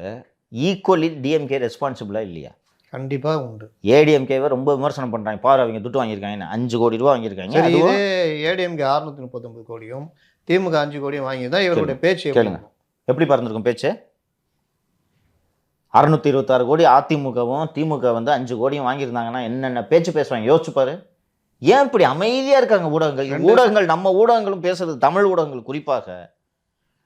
பிஜேபி வாங்கிருச்சு பேசுற 2 பேரையும் சேர்த்து பேசுன்னு தான் நான் சொல்றேன். காங்கிரஸையும் சேர்த்து டிஎம்கேயும் பேசு. காங்கிரஸ் ஏன் டிஸ்க்ளோஸ் பண்ணல? ஏன் பண்ணல? 1200 கோடி வாங்கியிருக்கீங்களா? ஏன் அந்த விவரங்கள் ஏன் வெளியில்லை? நேற்று அந்த மேடையில், இந்தியா மேடையில் இவர் ஓங்கி முழங்குறாரு, ராகுலும் தான் இருக்காரு. என்ன உங்களுக்கு தகுதி இருக்குன்னு கேட்குறேன். நீங்கள் பிஎஸ்பி மாதிரியோ சிபிஎம் மாதிரியோ சிபிஐ மாதிரியோ டிக்ளேர் பண்ணீங்களா? நாங்கள் வாங்க மாட்டோம் டிக்ளேர் பண்ணியிருக்காங்க. அப்படி இல்லாமல் இப்போ சிபிஎம் என்ன பேச்சு வேணாலும் பேசலாம். இன் பிரின்சிபிள் நாங்கள் தேர்தல் பத்திரத்தில் நிதி வாங்காததோடு மட்டுமல்லாமல் இதை ரத்து செய்ய நாங்கள் உச்சநீதிமன்றத்தில் வழக்கு போடுறோம். அவங்க பேசலாம், எல்லா கட்சியை பார்த்து விரல் நீட்டலாம், நீ வாங்கியிருக்க. இவங்களுக்கு எந்த மூஞ்ச வச்சுக்கிட்டு பேசுகிறாங்க? ஏறி நின்று சாதாரண டிஆர் பால் அறிக்கை பார்த்தீங்கன்னு வச்சுக்கோங்க, எடப்பாடி பழனிசாமியே ம் எங்களை கேட்க உனக்கு என்ன இது இருக்குது, நாங்கள் மிரட்டி வாங்கினோமா ம் இல்லை எங்களால் ஆதாயம் பெற்றாரா? அவராக கொடுத்தார். மிரட்டி வாங்கினா கூட பரவாயில்ல, மிரட்டாமையே கொடுக்குறான்னா என்னப்பா ஒப்பந்தம் உங்களுக்கு? ₹1 ₹2 இல்லை தம்பி, இது 509 கோடியை கள்ளக்கடத்தல் பண்ணுறவங்க கூட தூக்கி இவ்வளோ பெரிய தொகை சும்மா கொடுத்த மாட்டாமா முத்தலீஃப்? ரூமுக்குள்ளே சும்மா அடிக்க வச்சுருக்கான் 500 கோடி. அவன் கூட இந்தாங்க நீங்கள் ஒரு 50 கோடி, யாரும் கொடுக்க மாட்டாங்க. இன்னொன்று, இதெல்லாம் லீகலைஸ்டு ட்ரான்ஸ்ஃபர். கருப்பு பணம் கூட இருந்தால் நீ ஒரு 50 கட்ட அள்ளிட்டு போ அப்படின்றது சொல்லலாம். லீகலைஸ்டு ட்ரான்ஸ்ஃபர், பேங்கிங் சேனல்ஸில் நடந்த ட்ரான்ஸ்ஃபர். பாண்டு மூலமாக இல்லையான்னு இனிமேல் தானே தெரியும். ம் இனிமேல் தானே தெரியும். ஏன்னா இது வரைக்கும் இந்த பணத்தை யார் கொடுத்தா யார் வாங்கினான்னு வெளியில சொல்ல மாட்டோம். ரொம்ப யோக்கியம் தானேங்க முத்தலீஃப், இவங்க திமுக ரொம்ப யோக்கியம் தானே. ஏன் உச்சநீதிமன்றம் உத்தரவு போடுற வரைக்கும் நீங்க வெயிட் பண்ணீங்க? யோ இந்தாயா எலெக்ஷன் கமிஷனுக்கு நாங்கள் ஜூன் மாதமே எழுதிட்டோம் லெட்ரு, இவ்வளோ வாங்கியிருக்கோம், இந்தாயா வச்சுக்கிங்க. அவங்க என்ன சொல்றது சொல்லிருக்கலாம்ல. அது ஏன் அது முந்தா நாள் வரைக்குமே நீங்க பிஜேபி ஆமா சொல்றாரு நாங்கள் விரிவாக கொடுத்துருக்கோம், நீங்க எடுத்து வெளியில விட்டுருக்கணுங்க. டிஆர் பாலு தேர்தல் ஆணையத்துக்கு எழுதிய இந்த கடிதத்தை திராவிட முன்னேற்ற கழகமாக பொதுவெளியில் வைத்திருந்தால் உண்மையிலே பாராட்டியிருக்கலாம். எந்த கட்சியும் பண்ணல, இவங்க பண்ணுறாங்க பாருன்ட்டு. வேற வழி இல்லாமல் வெளியில் வந்துருச்சு. வந்த பிறகு ஐயோ நாங்கள் தான் டீட்டெயில் கொடுத்துட்டோம்னா எங்கே கொடுத்த? கோர்ட் ஆர்டர் போட்டு இன்றைக்கி வெளியில் வந்துச்சு. அவர் சொல்கிறாரு நாங்கள் இது வாங்கலன்னு சொல்கிறாரு. நீங்கள் எங்களை பார்த்து கை நீட்டுறீங்களே, குட்கா ஊழல் செய்வதற்காக ஒரு அமைச்சரை வச்சுருந்தீங்க, அதுக்காக ஒரு டிஜிபியே வந்து அதில் ஈடுபட்டார்னு இன்றைக்கி தண்டிக்கப்பட போகிறார். நீங்கள் ஏன் காங்கிரஸை நோக்கி கை நீளவில்லை? அப்போ நீங்கள் 2 பேரும் கள்ள உறவு வைத்திருக்கிறீர்கள். பிஜேபியை நோக்கி பிஜேபியை நோக்கி அப்படின்னு கேட்டுட்டு நாங்கள் கரெக்டாக இருக்கிறோம் அப்படின்னு சொல்லிட்டு பேசுகிறாங்க. ரொம்ப அதாவது எந்த வித கவலையும் இல்லாமல், கொஞ்சம் கூட குற்ற உணர்ச்சி இல்லாமல், எதை பற்றியும் கவலைப்படாமல் எடப்பாடி பழனிசாமி இஷ்டத்துக்கு திட்டி ஒரு அறிக்கை. பார்த்தன்னா ஒன்று லாட்டரிகிட்ட காசு வாங்குறாங்க, இல்லைனா மணல்கிட்ட காசு வாங்குறாங்க, இல்லைனா போதை மருந்து கடத்துறவன்ட்ட காசு வாங்குறாங்க, சாராயம் காய்ச்சறவன்ட்ட காசு வாங்குறாங்க. நல்ல திமுக ஃபண்டிங்கை பாரு, இவங்களே சாராயம் நடத்துகிறாங்க. மணலை அரசாங்கமே நடத்தி 4700 கோடிக்கு உத்தேச மதிப்பீடில் 4700 கோடிக்கு அரசு மணலை அரசே விற்றுருக்கு அப்படின்ட்டு அதில் சொல்லிட்டாங்க. டாஸ்மாகே ஏற்கனவே சொல்லிட்டேன். அடுத்தது லாட்ரி. இந்த லாட்ரியில் இன்னொரு முக்கியமான ஆங்கிள் முத்தலீஃப், நம்ம சேனலில் தான் நம்ம டிஸ்கஸ் பண்ணோம், ப்ராப்பராக டிஸ்கஸ் பண்ணோன்ட்டு எனக்கு நினைவு. ஆளுநரை போய் பார்த்துட்டு வந்தாலும் ஆளுநர் என்கிட்ட டீட்டெயிலாக என்கிட்ட இந்த ரம்மி பில்லு பற்றி தான்ப்பா எக்ஸ்பிளைன் பண்ணார். நான் கேட்டேன், அவர் ஆளுநர் ரொம்ப அழகாக சொன்னார். இப்போ சொல்கிறேன், நம்ம விரிவாக பேசணுமா இல்லையா நினைவில் எனக்கு. ஆளுநர் சொன்னார், சார் அவங்கெல்லாம் நான் கேட்டேன் நான், சார் அவங்கெல்லாம் இந்த கேம் கம்பெனி ரெப்ரசன்டேட்டிவ்ஸ்லாம் அவங்கள பார்த்தாங்களே, பார்த்ததை குற்றச்சாட்டாக சொல்கிறாங்கன்னு சொல்லும்போது ஆளுநர் என்ன சொன்னாங்கன்னா, அம்மா பார்த்தாங்க, அவங்களோட க்ரீவன்ஸை சொன்னாங்க, அதை அவங்கள காது கொடுத்து கேட்குறது ஒரு கடமை இல்லையா எனக்கு, ஏன் பார்க்கக்கூடாது அப்படின்னு சொல்லிட்டு இண்டிகேட் பண்ணார். இவங்க எனக்கு முன்னாடி அவங்கள பார்த்துட்டாங்க தெரியுமான்றதை இண்டிகேட் பண்ணார். இது என்னென்னா அவர் என்ன சொல்கிறாருன்னா, இங்கே பார்ஷங்கர், திறமையின் மூலம் ஒருவர் சம்பாதிப்பதை அடிப்படை உரிமை என்று அரசியல் சாசனம் சொல்கிறது. ரம்மி விளையாட்டை கோர்ட் எப்படி பார்க்குது? திறமையின் அடிப்படையில் விளையாடப்படும் விளையாட்டு. தமிழக அரசு என்ன சொல்லுது? திறமையில் அடிப்படையில் விளையாடப்படும் விளையாட்டு தான், ஆனால் இந்த மென்பொருளில் திருகல் வேலை பண்ணிங்கன்னா ஏமாற்றலாம், அப்போ இது சூது அப்படின்னு தமிழக அரசோட நிலைப்பாடு. எப்படி சூதுன்னா, இப்போ உன் கையில் கரெக்டாக ஜோக்கரோட சேர்த்து நீ கவுக்குற ஸ்டேஜில் இருக்கிற, கம்ப்யூட்டர் கூட ஆடிக்கிட்டு இருக்க, கம்ப்யூட்டர் ஒன்றை விட ஏஸ் கார்டு இருக்கிற மாதிரி ப்ரோக்ராம் மாற்றிக்க முடியும்ல, சாஃப்ட்வேர், அந்த மாதிரி மாற்றி ஏமாத்துறாங்கன்றது தமிழ்நாடு அரசின் நிலைப்பாடு.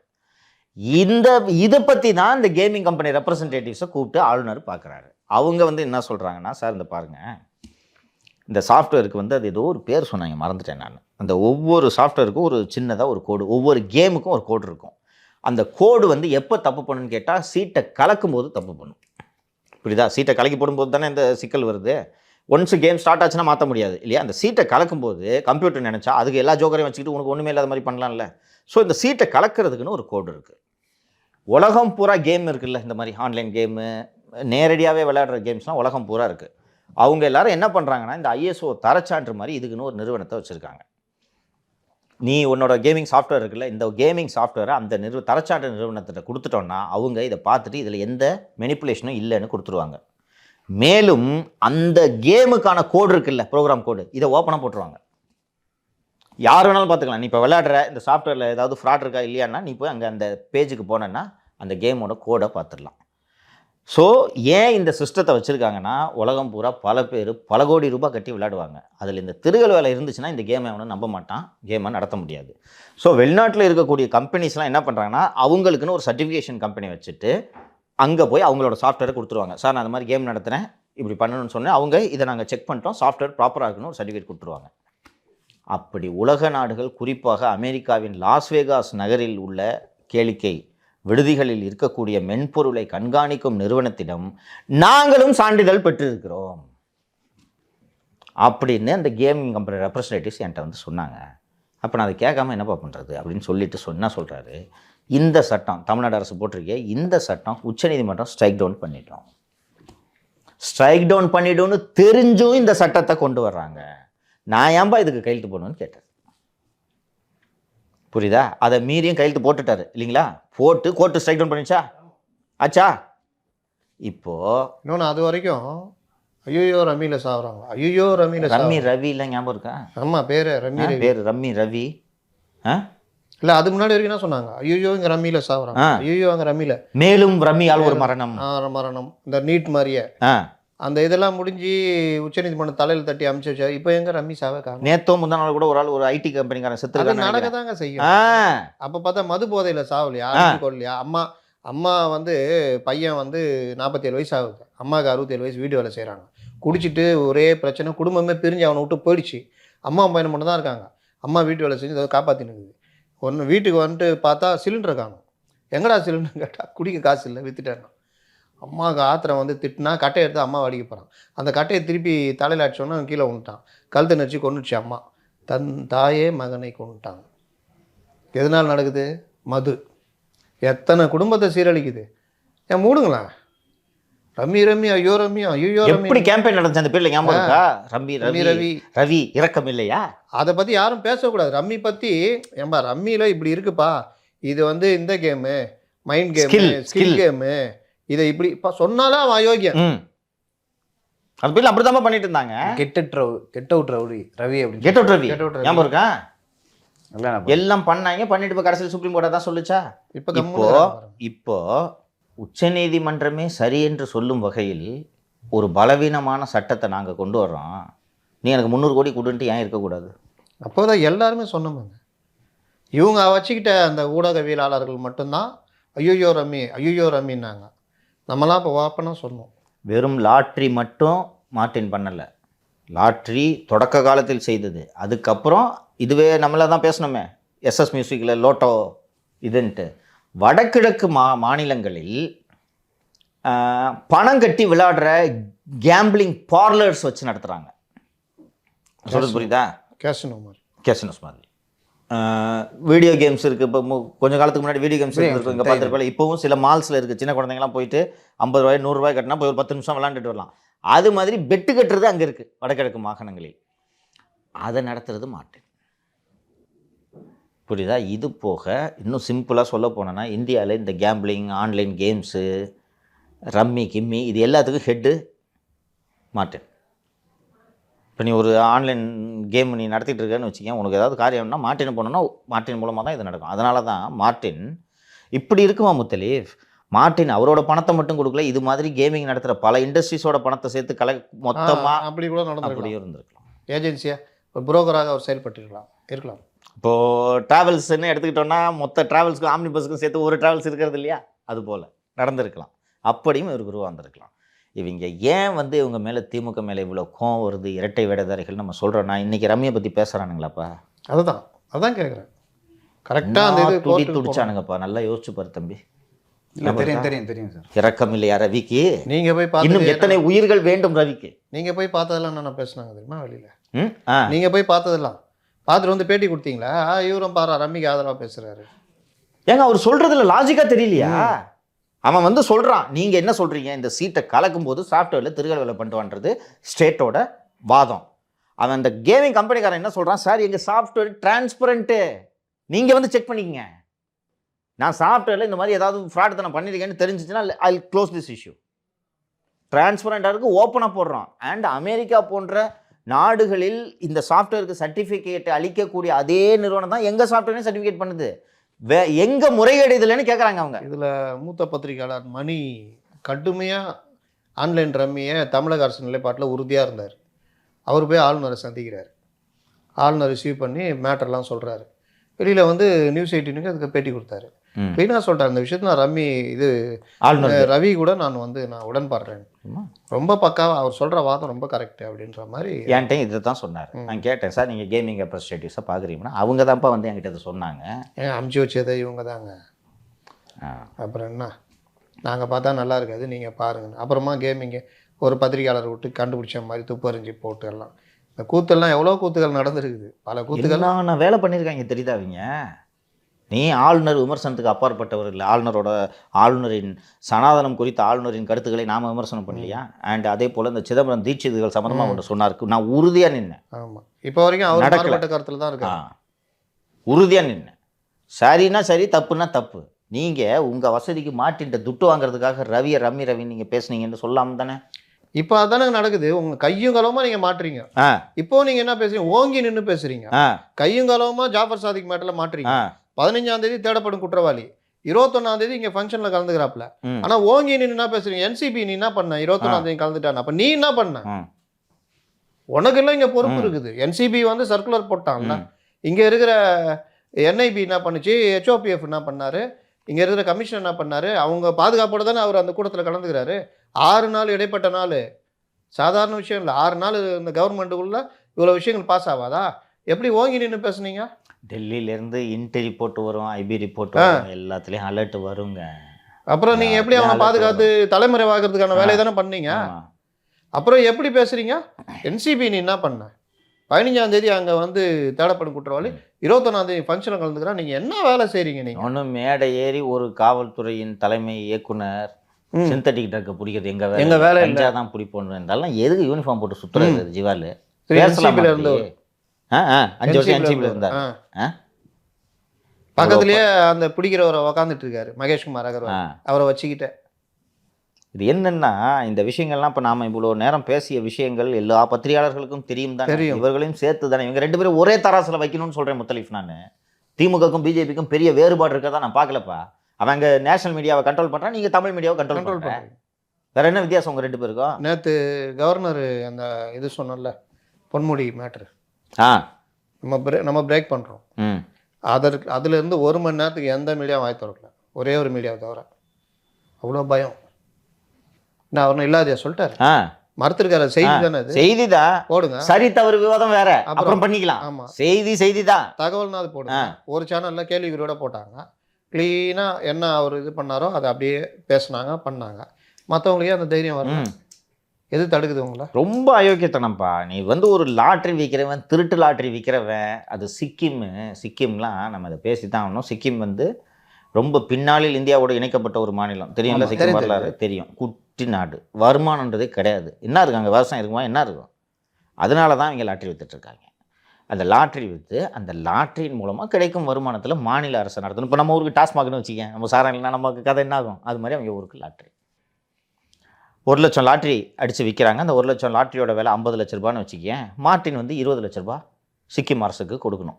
ஓகேவா? அடித்தவர் விற்று வியாபாரம் பண்ணிக்கணும், 20 லட்ச ரூபா அரசுக்கு கட்டணும்.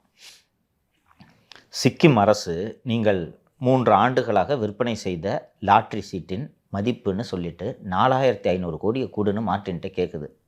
140 கோடி கட்டியிருக்காங்க. இருந்தாலும் எவ்வளோ பெரிய ஏமாத்து, ஒரு கவர்மெண்ட்டே ஏமாத்துறது. இன்னொன்று, தவுடூண்டு மாநிலம், பாவம் பஸ். அவங்க நம்மலாம் விவசாயம் இருக்குது, எல்லாம் இருக்குது, பண்ணுறோம், பெர் கேபிட்டல் இன்கம் நமக்கு இங்கே ஒரு என்ன பண்ணுவாங்க? அவங்க பூரா பனியாக கிடக்கும் பஸ்ஸு. அப்போ அந்த தவுடூண்டு மாநிலம் உன்னை நம்பி தானப்பா வாங்கிட்டு லாட்டரி டிக்கெட் அடித்து கொடுக்குது. 4500 கோடி எங்கே இருக்குது? 140 கோடி எங்கேப்பா இருக்குது? அப்போ அந்த மாநில மக்களோட வயிற்றில் அடித்து தானே நீ இதை சம்பாதிச்சிருக்க.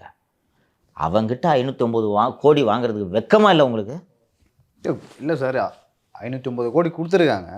சும்மா நீங்கள் சொல்கிற மாதிரி சும்மாலாம் வந்து ஒரு நிறுவனம் வந்து கொடுக்காது. அவங்களுக்கு ஏதோ ஒரு காரியம் ஆகணும், இல்லைன்னா வேறு ஏதாவது. நீங்கள் சொல்லுங்கள். எனக்கு தெரியலப்பா, எனக்கு விவரம் தெரியல. நீங்கள் 2 பேரும் சொல்லுங்கள். எப்படிங்க எந்த பலனையும் எதிர்பார்க்காம ஒரு நிறுவனம், அதுவும் திருட்டுத்தனம் பண்ணுறவன் எப்படிங்க 509 கோடி தூக்கி கொடுப்பான்? அது அவங்க குடும்ப விழாலாம் கலந்து KS ராதாகிருஷ்ணன் போட்டிருக்காரு. நான் திமுகக்காக நான் வந்து 40 வருஷம் 30 வருஷம் உழைச்சேன். என்னுடைய அம்மா இறந்தப்போ கூட ஒரு துக்கம் கூட விசாரிக்கல. மார்ட்டின் வீட்டு எல்லா ஃபங்க்ஷன்லையும் முதல்வராக அவங்க குடும்பம் கலந்துக்கிறாங்க. அந்த ஃபோட்டோ நான் பப்ளிஷ் பண்ணியிருந்தேன் பார்த்தீங்களா, நம்ம கூட கார்டு போட்டோம். அந்த ஃப்ரேமு மொத்த திமுகவோட ஃபினான்ஸ் அந்த ஃப்ரேமில் இருக்கும் தம்பி. ஆதவ் அர்ஜுன், மார்ட்டின், சபரீசன், பின்னாடி அண்ணா கார்த்தி நின்றுப்பா அப்படி அந்த ஃபோட்டோவில். இவ்வளோ தான் இவங்க ஃபினான்ஸ். ஒரு காலத்தில் கலைஞர் இருக்க வரைக்கும் ஒரு முத்தலிஃபுக்கு தெரியும், இந்தியா சிமெண்ட்ஸு தான் இவங்களுக்கு பெரிய ஃபண்டர். மார்ட்டின்லாம் இப்போ கிட்ட போனதில்லை. போய் கலைஞரையும் கெடுத்து விட்டு தான் போயிருக்கார் போல இருக்க. ஊரில் இளைஞன் படம் இருக்குன்னு பெரிய உலக காவியம். கலைஞரோட 75வது படமா என்னது இது? 100வது படமா? இல்லை அவ்வளோலாம் இல்லை. 75 கதை வசனம் எழுதிய படம் வேணும், அதை தயாரிக்கிறேன்னு தயாரித்து அப்படி தான் இந்த ஆள் மார்ட்டின், ஜெயமுருகன் நம்ம எல்லாருக்குமே ஒரு ஆச்சரியம். ஜெயலலிதாவால் அவ்வளோ கடுமையாக வெறுக்கப்பட்டவர், ஒரு குற்றவாளியாக தான் எல்லா ஊடகங்கள்லேருந்து எல்லாமே பார்த்தாங்க. அப்படிப்பட்டவர் கூப்பிட்டு வச்சுட்டு படம் எடுக்கிறாங்க, எல்லாம் பண்ணுறாங்களே அப்படின்னு ஒரு நிதானம் தவறி தான் இவனுங்களெல்லாம் வளர்த்து விட்டாருப்பா. வேறு ஒன்றும் இதில் சொல்கிறதுக்கு இல்லை. கூப்பிட்டு இன்னொன்று ஒரு தெளிவு சொல்கிற மாதிரி கிட்ட வரக்கூடாதுன்னு ஜெயலலிதா சொல்லி வச்சுருந்த ஆளை கூப்பிட்டு படம் எடுன்னு சொல்லி, அதே மாதிரி இவர் எடுத்த இவர் மார்ட்டின் எடுத்த படம் தான் இளைஞனா, இளைஞன்.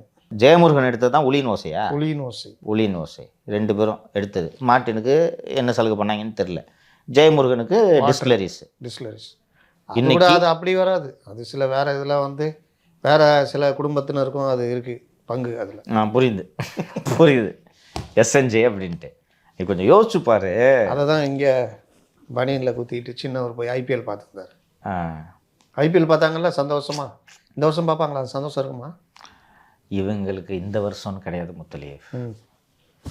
இவங்க பண்ண பாவத்துக்கு இனிமே எப்போவுமே உங்களுக்கு சந்தோஷம் கிடையாது. நீங்கள் எழுதி வச்சுக்கோங்க. நான் தமாஷ்க்கு சொல்ல. நானும் இன்றைக்கி 2 ஷோ முடிச்சுட்டு நீ எடிட்டிங் பார்ப்பாருன்னு இவர் போய் 2 ஸ்டோரியை போடுவார், போயிட்டு பப்பரைக்கான்னு படுத்து தூங்கிட்டு காலைல ஜாலியாக வரோம். நம்ம என்சிபி வருமா, என்ஐஏ வருமா, இடி வருமா, ஐடி வருமா யோசிச்சுட்டு இருப்பீங்களா, இருக்க மாட்டீங்களா? ஆமாம், நிம்மதி கெட்டு போயிடும். அப்புறம் சந்தோஷம் நமக்கு தெரியாது. அது கொஞ்ச நேரம் தான் இருக்கும் சந்தோஷம், மறுபடியும் பயம் வந்துடும். நமக்கு தெரியாது அப்பாவோட ஹெல்த் என்னன்றது. அவங்களுக்கு தெரியல. எல்லாருக்கும் கட்சி என்ன நிலைமையில் இருக்குன்றது அவங்களுக்கு தெரியும்ல. எங்கே நிம்மதி? எங்களுக்கு இனிமேல் ஜென்மத்துக்கு நிம்மதி. எனக்கு தெரிஞ்சு காங்கிரஸை விடாமல் இழுத்து பிடிச்சிட்டு காரணம் இதான் நினைக்கிறேன். பலவீனம் தான். 5 சீட்டு ஏங்க என்ன பேச்சு பேசிகிட்டு இருந்தாங்க. செல்வ பிறந்தையே உள்ளபடியே ஜாஃபர் சாதிக்கு நன்றி சொல்ல வேண்டும். ஆமாம், எப்பா சாமி பார்த்துப்பா, நீ மாட்டதால் தான்ப்பா எங்களுக்கு இவ்வளோ சீட்டு இல்லைன்னா போன்றிருப்பாங்க. ஏன்னா இவங்க பாருங்க, இவங்களுடைய ஒவ்வொரு அறிக்கையும் பேச்சுகளையும் பாருங்க, இவ்வளோ பிரச்சனைக்கு அப்புறமும் அதே டெம்போவில் டிஆர் பாலா அறிக்கையெல்லாம் அப்படி இருக்குது. அவ்வளோ டெம்போ. நீ யோக்கியமா அவங்கள கேட்டியான்னு அவங்கள கேட்டுக்க, நீ கேளுங்க. நாங்கள் நார்த் இந்தியாவில் ஆர்டிக்கிள் 14 ரிப்போர்ட்டர்ஸ் லைவ்னு சொல்லிட்டு நம்ம அந்த நிதின் சேத்தி அவங்க தான்ப்பா திமுக வாங்கின மொத்த நிதி எவ்வளோன்னு ஒரு ஃபுல் ஃப்ளெஜ்டு ஸ்டோரி காலைல ஃப்ளாஷ் பண்ணியிருந்தாலும் உங்களுக்கு அனுப்பிச்சனில் லிங்க் அவங்க தான்ப்பா பண்ணியிருக்காங்க. தமிழில் தனியாக நானும் பேப்பர்லாம் பார்த்தேன். திமுக பெற்ற நிதி எவ்வளோ, இது ஒரு காலமாக இல்லையாங்க? திமுக பெற்ற நிதி எவ்வளோன்றது பிரிண்ட்டில் ஒரு காலமாக இல்லையா? பாக்ஸ் போடுற நியூஸாக இல்லையா? அது இத்தனைக்கும் இவங்களுக்கு பிரித்து நான்லாம் ட்விட்டரில் போட்டே விட்டேன். அந்த டைமு அந்த டேட்டு க்ளீனாக பிரித்து போட்டிருக்கேன். அந்த இதை பார்த்து யாருமே தொடலையே. ஏன் இந்த பட்டியல் போடுறாங்களே சேனல்களில், இன்னைக்கு கூட ஒரு சேனலில் பார்த்தேன், எல்லாம் உருட்டுறாங்க. சார் திமுக என்ன சொல்கிறாங்கன்னா, இதில் பெரும்பங்கு இதில் வந்து மார்ட்டின் திமுகவிற்கும் நிதி கொடுத்தார் என்ற செய்தியும் வெளியாகி உள்ளது. அவ்வளோதான். என்ராம் உட்பட என்ன போடுறாங்கன்னா, என்ராமுக்கெல்லாம் மார்ட்டின் கிட்ட 509 கோடி வாங்கினது உறுத்தல. என்ராமு இவர்களாகவே முன் வந்து விவரங்களை வெளியிட்டு விட்டார்கள். அதனால் இவர்களை மன்னித்து விடலாம். என்ன கணக்கு இது? இவங்களாம் எங்கே வெளியே விட்டாங்க? இவங்க வெளியிட்டுனா நீ அன்னைக்கே வெளியிட்டு, நீ பொது வெளியில் வெளியிட்டுருக்கணும். எலெக்ஷன் கமிஷன் ஒரு லெட்டர் எழுதிட்டு கம்முன்னு உட்காந்துக்கிற, வெளில வராதுன்ற தைரியத்தில் நீ அதை எழுதி கொடுத்த. இப்போ அடுத்தது இந்த கலைஞர் டிவிக்கு போன 11 கோடியும் வாங்கணும். அரசியல் கட்சிக்கிட்டேருந்து ஒரு தொலைக்காட்சி நிறுவனம் நிதி வாங்கினால் அவங்களோட லைசன்ஸை ரத்து பண்ணுறதுக்கு ஏதோ ஒரு விதி இருக்கான், எடுக்க சொல்லியிருக்கேன். அது ஒன்று அவங்களுடைய கணக்கில் அதை காமிக்கணும்ல. கலைஞர் டிவியோட இதில் அதெல்லாம் வந்திருக்கும். அதெல்லாம் வந்திருக்காங்க. இப்போ தானங்க அதில் 200 கோடி வாங்கிட்டு ஜெயிலுக்கு போகிற லெவலுக்கு போயிட்டு தேர்தல் பாண்டு மேட்டர் தானே, என்னத்த யாருக்கு என்ன தெரியும்? இருக்கலாம் அந்த அக்கௌண்ட்ஸ் செக் பண்ணா தெரியும். எல்லாருமே என்ன கணக்கில் இருந்தாங்க, இது எங்கே வெளியே வரப்போகுது? எக்ஸாக்ட்லி. கவர்மெண்ட்டே சட்டம் போட்டுச்சு, ஒன்றும் பண்ண முடியாது. சுப்ரீம் கோர்ட்டில் இருக்குது, அது எப்போ தீர்ப்பு வரப்போதும், தீர்ப்பு வந்தாலும் இது என்ன பெரிய மேட்டர் ஆக போகுது அப்படின்னு தான் நினச்சிருந்தாங்க. இதில் வந்து ஒவ்வொருத்தரும் வந்து லாஸ்ட்டில் இங்கே டிஎம்கே வரைக்கும் வந்து கதவு தட்டுன்னு யாருக்கு தெரியும்? அதிமுக சொல்கிறாங்க சென்னை சூப்பர் கிங்ஸ்னு. அதில் ரொம்ப நம்ம விரிவாக பார்க்க வேண்டாம். இந்தியா சிமெண்ட்ஸ் தான் துட்டு கொடுத்தது. கரெக்டா? ஆமாம், சென்னைக்கு ஒரு சூப்பர் கிங்ஸ் என்றால் 6 கோடியா? இந்தியா சிமெண்ட்ஸ் 5 தானே. அவர் ஒரு 10 லட்ச ரூபா அதை கொடுத்துருக்காரு. சீனின்னு போட்டிருக்குது. டிவிஎஸ் அந்த சீனிவாசன் வேணு சீனிவாசன் நாட் வேணும். டிவிஎஸ்ல ஒரு சீனியர் போர்டு மெம்பர் இதில் இருக்காரு அவரு. அப்போ சிஎஸ்கே சீனி இது ரெண்டு திருவேணியா? வேற இல்லை வேற யாரோ ஒருத்தர் இவங்களுக்கு அவங்க சேர்த்து கொடுத்தாங்க. மொத்தம் 5லேருந்து 6 கோடி இருக்கும். எல்லாருபியா அவங்க கொடுத்துருக்காங்க. ஐஆர்பியா ஒரு மினிமம் அமௌண்ட் அவங்களுக்கு. இல்லை இவங்க அதிமுக தரப்பில் வந்து வேணே வாங்கலையா இல்லை அதிமுக யாரும் கொடுக்கலையா?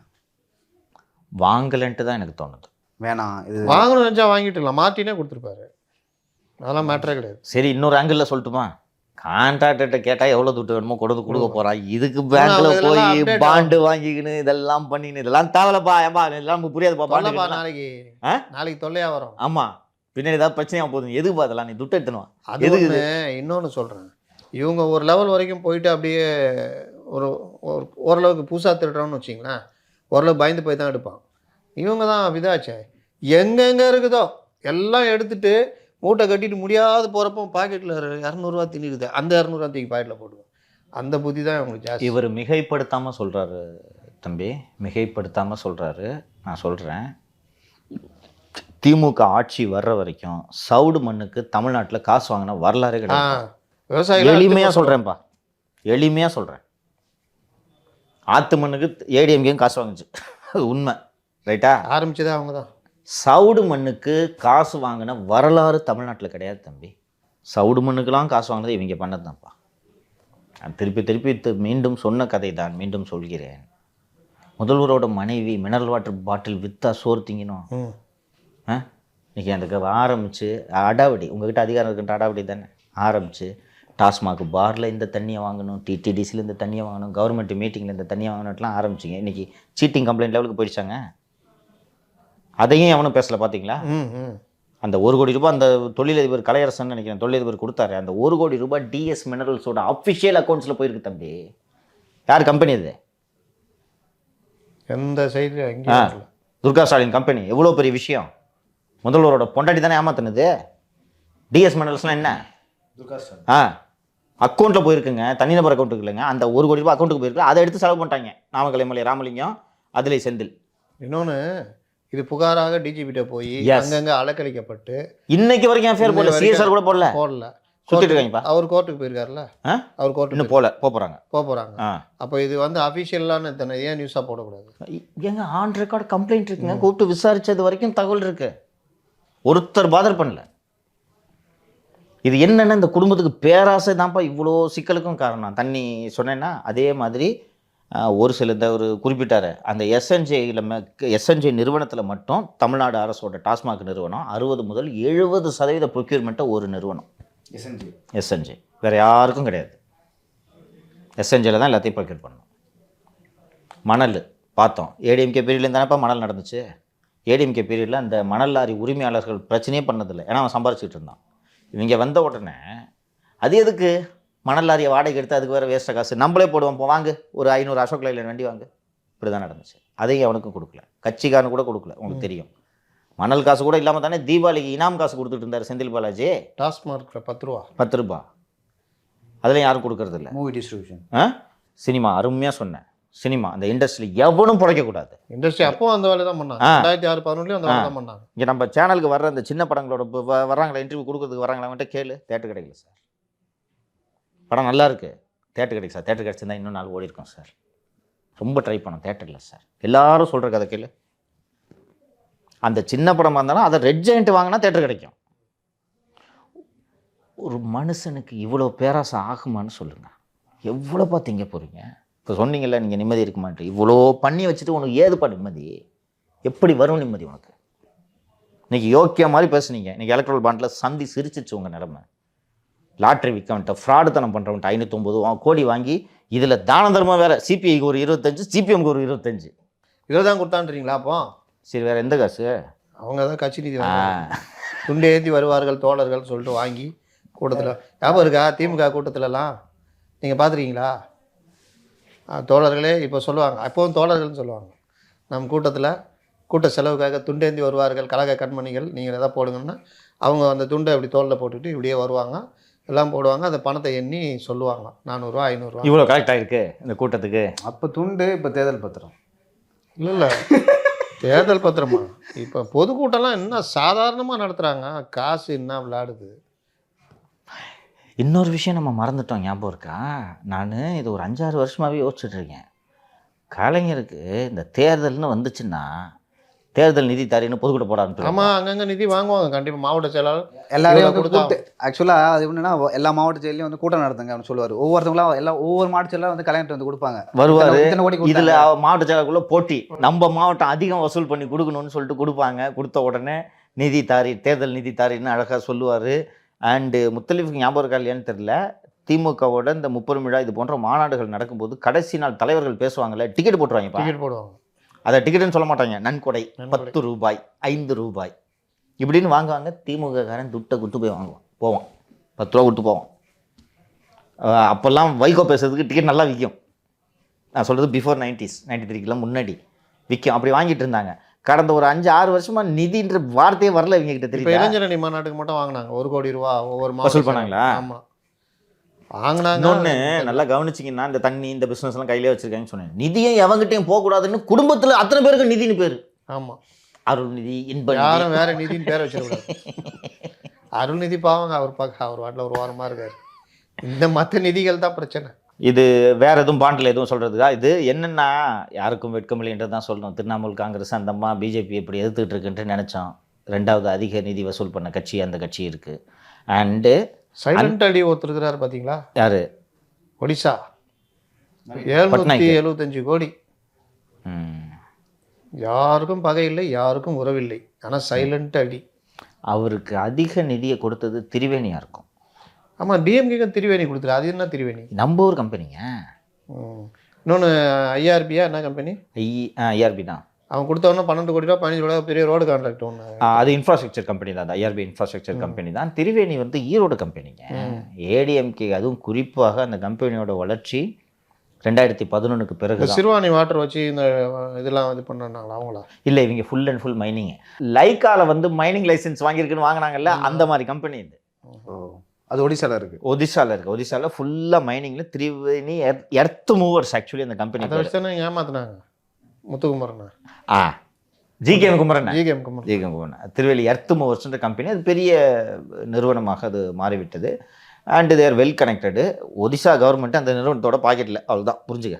இதுக்கு மேலே சொல்கிறதுக்கு ஒன்றும் இல்லை. ஒடிசாவில் மைனிங் தான் மெயின். மைனிங்கில் நம்பர் 1 இவங்க தான். அண்டு இந்த நிறுவனத்தோட பேரோலில் இல்லாத ஒடிசா மாநிலத்தை சேர்ந்த உயர் அதிகாரிகள் ஒருவர் கூட இருக்க மாட்டார்கள். அந்த அளவுக்கு இங்கே நம்ம ஊரில் ஸ்டெர்லைட் மாதிரின்னு வச்சுக்கேன், விடு, அவ்வளோதான். எதுக்கு அவ்வளோன்னு பேசிக்கிட்டு இந்த மாதிரி நிறுவனம். அண்டு பிஆர்எஸ் வாங்கியிருக்கு, எல்லோரும் வாங்கியிருக்காங்க. இவங்க 2வது அதிக நிதி பெற்ற கட்சியாக திரிணாமுல் காங்கிரஸ் உருவாகியதையும் காங்கிரஸுக்கு ஒத்த சீட்டு கூட கொடுக்க முடியாதுன்னு 42 சீட்லையும் கேண்டிடேட் அனௌன்ஸ் பண்ணதையும் சேர்த்து தானே பார்க்க முடியும். இப்போ சந்தேகம் வருதா இல்லையா? என்ன தான் நீங்கள் மோடி எதிர்த்தீங்கனாலும் ரகசியமாக கூட்டணியில் இருக்கீங்கன்றது தானே நம்ம புரிஞ்சுக்க முடியும். 5 சீட்டு காங்கிரஸுக்கு கொடுக்கறதுனால என்ன திரிணாமுல் காங்கிரஸ் அழிஞ்சு போயிட போதா? இப்போ கொடுத்துட்டாங்களா? கொடுத்தாச்சுன்னா இல்லையே? என்ன இல்லை, கொடுத்து திரும்ப வாங்கிட்டாங்க. 42 சீட்டு போட்டாங்க முத்தலீஃபே. மறுபடியும்? ஆமாப்பாண்ணா. இல்லை, ஃபர்ஸ்ட் 2 கொடுத்தாங்க, 5 ஆக்குனாங்க. இல்லை, எங்கள் கூட்டணியை வேணாம், இந்தியா கூட்டணி விலகு. காங்கிரஸோட போக்கு சரியில்லைன்ட்டு இவங்க பாட்டுக்கு அனௌன்ஸ் பண்ணிட்டாங்க. அதுவும் வந்து அதிர் ரஞ்சன் சௌத்ரி இருக்கார்ல, ஃப்ளோர் லீடர், அதிர் ரஞ்சன் எதிர்கட்சி தலைவர்னு நினைக்கிறேன். அவருக்கு எதிராக கிரிக்கெட் வீரர் இர்ஃபான் பத்தானையா அதை போட்டிருக்காங்க. நிற்க வைக்கிறாங்க. யூசுப் பத்தானா தான் அண்ணன். இப்போ இர்ஃபான் பத்தானா அண்ணன். அப்படியா? அவரை போட்டிருக்காங்க.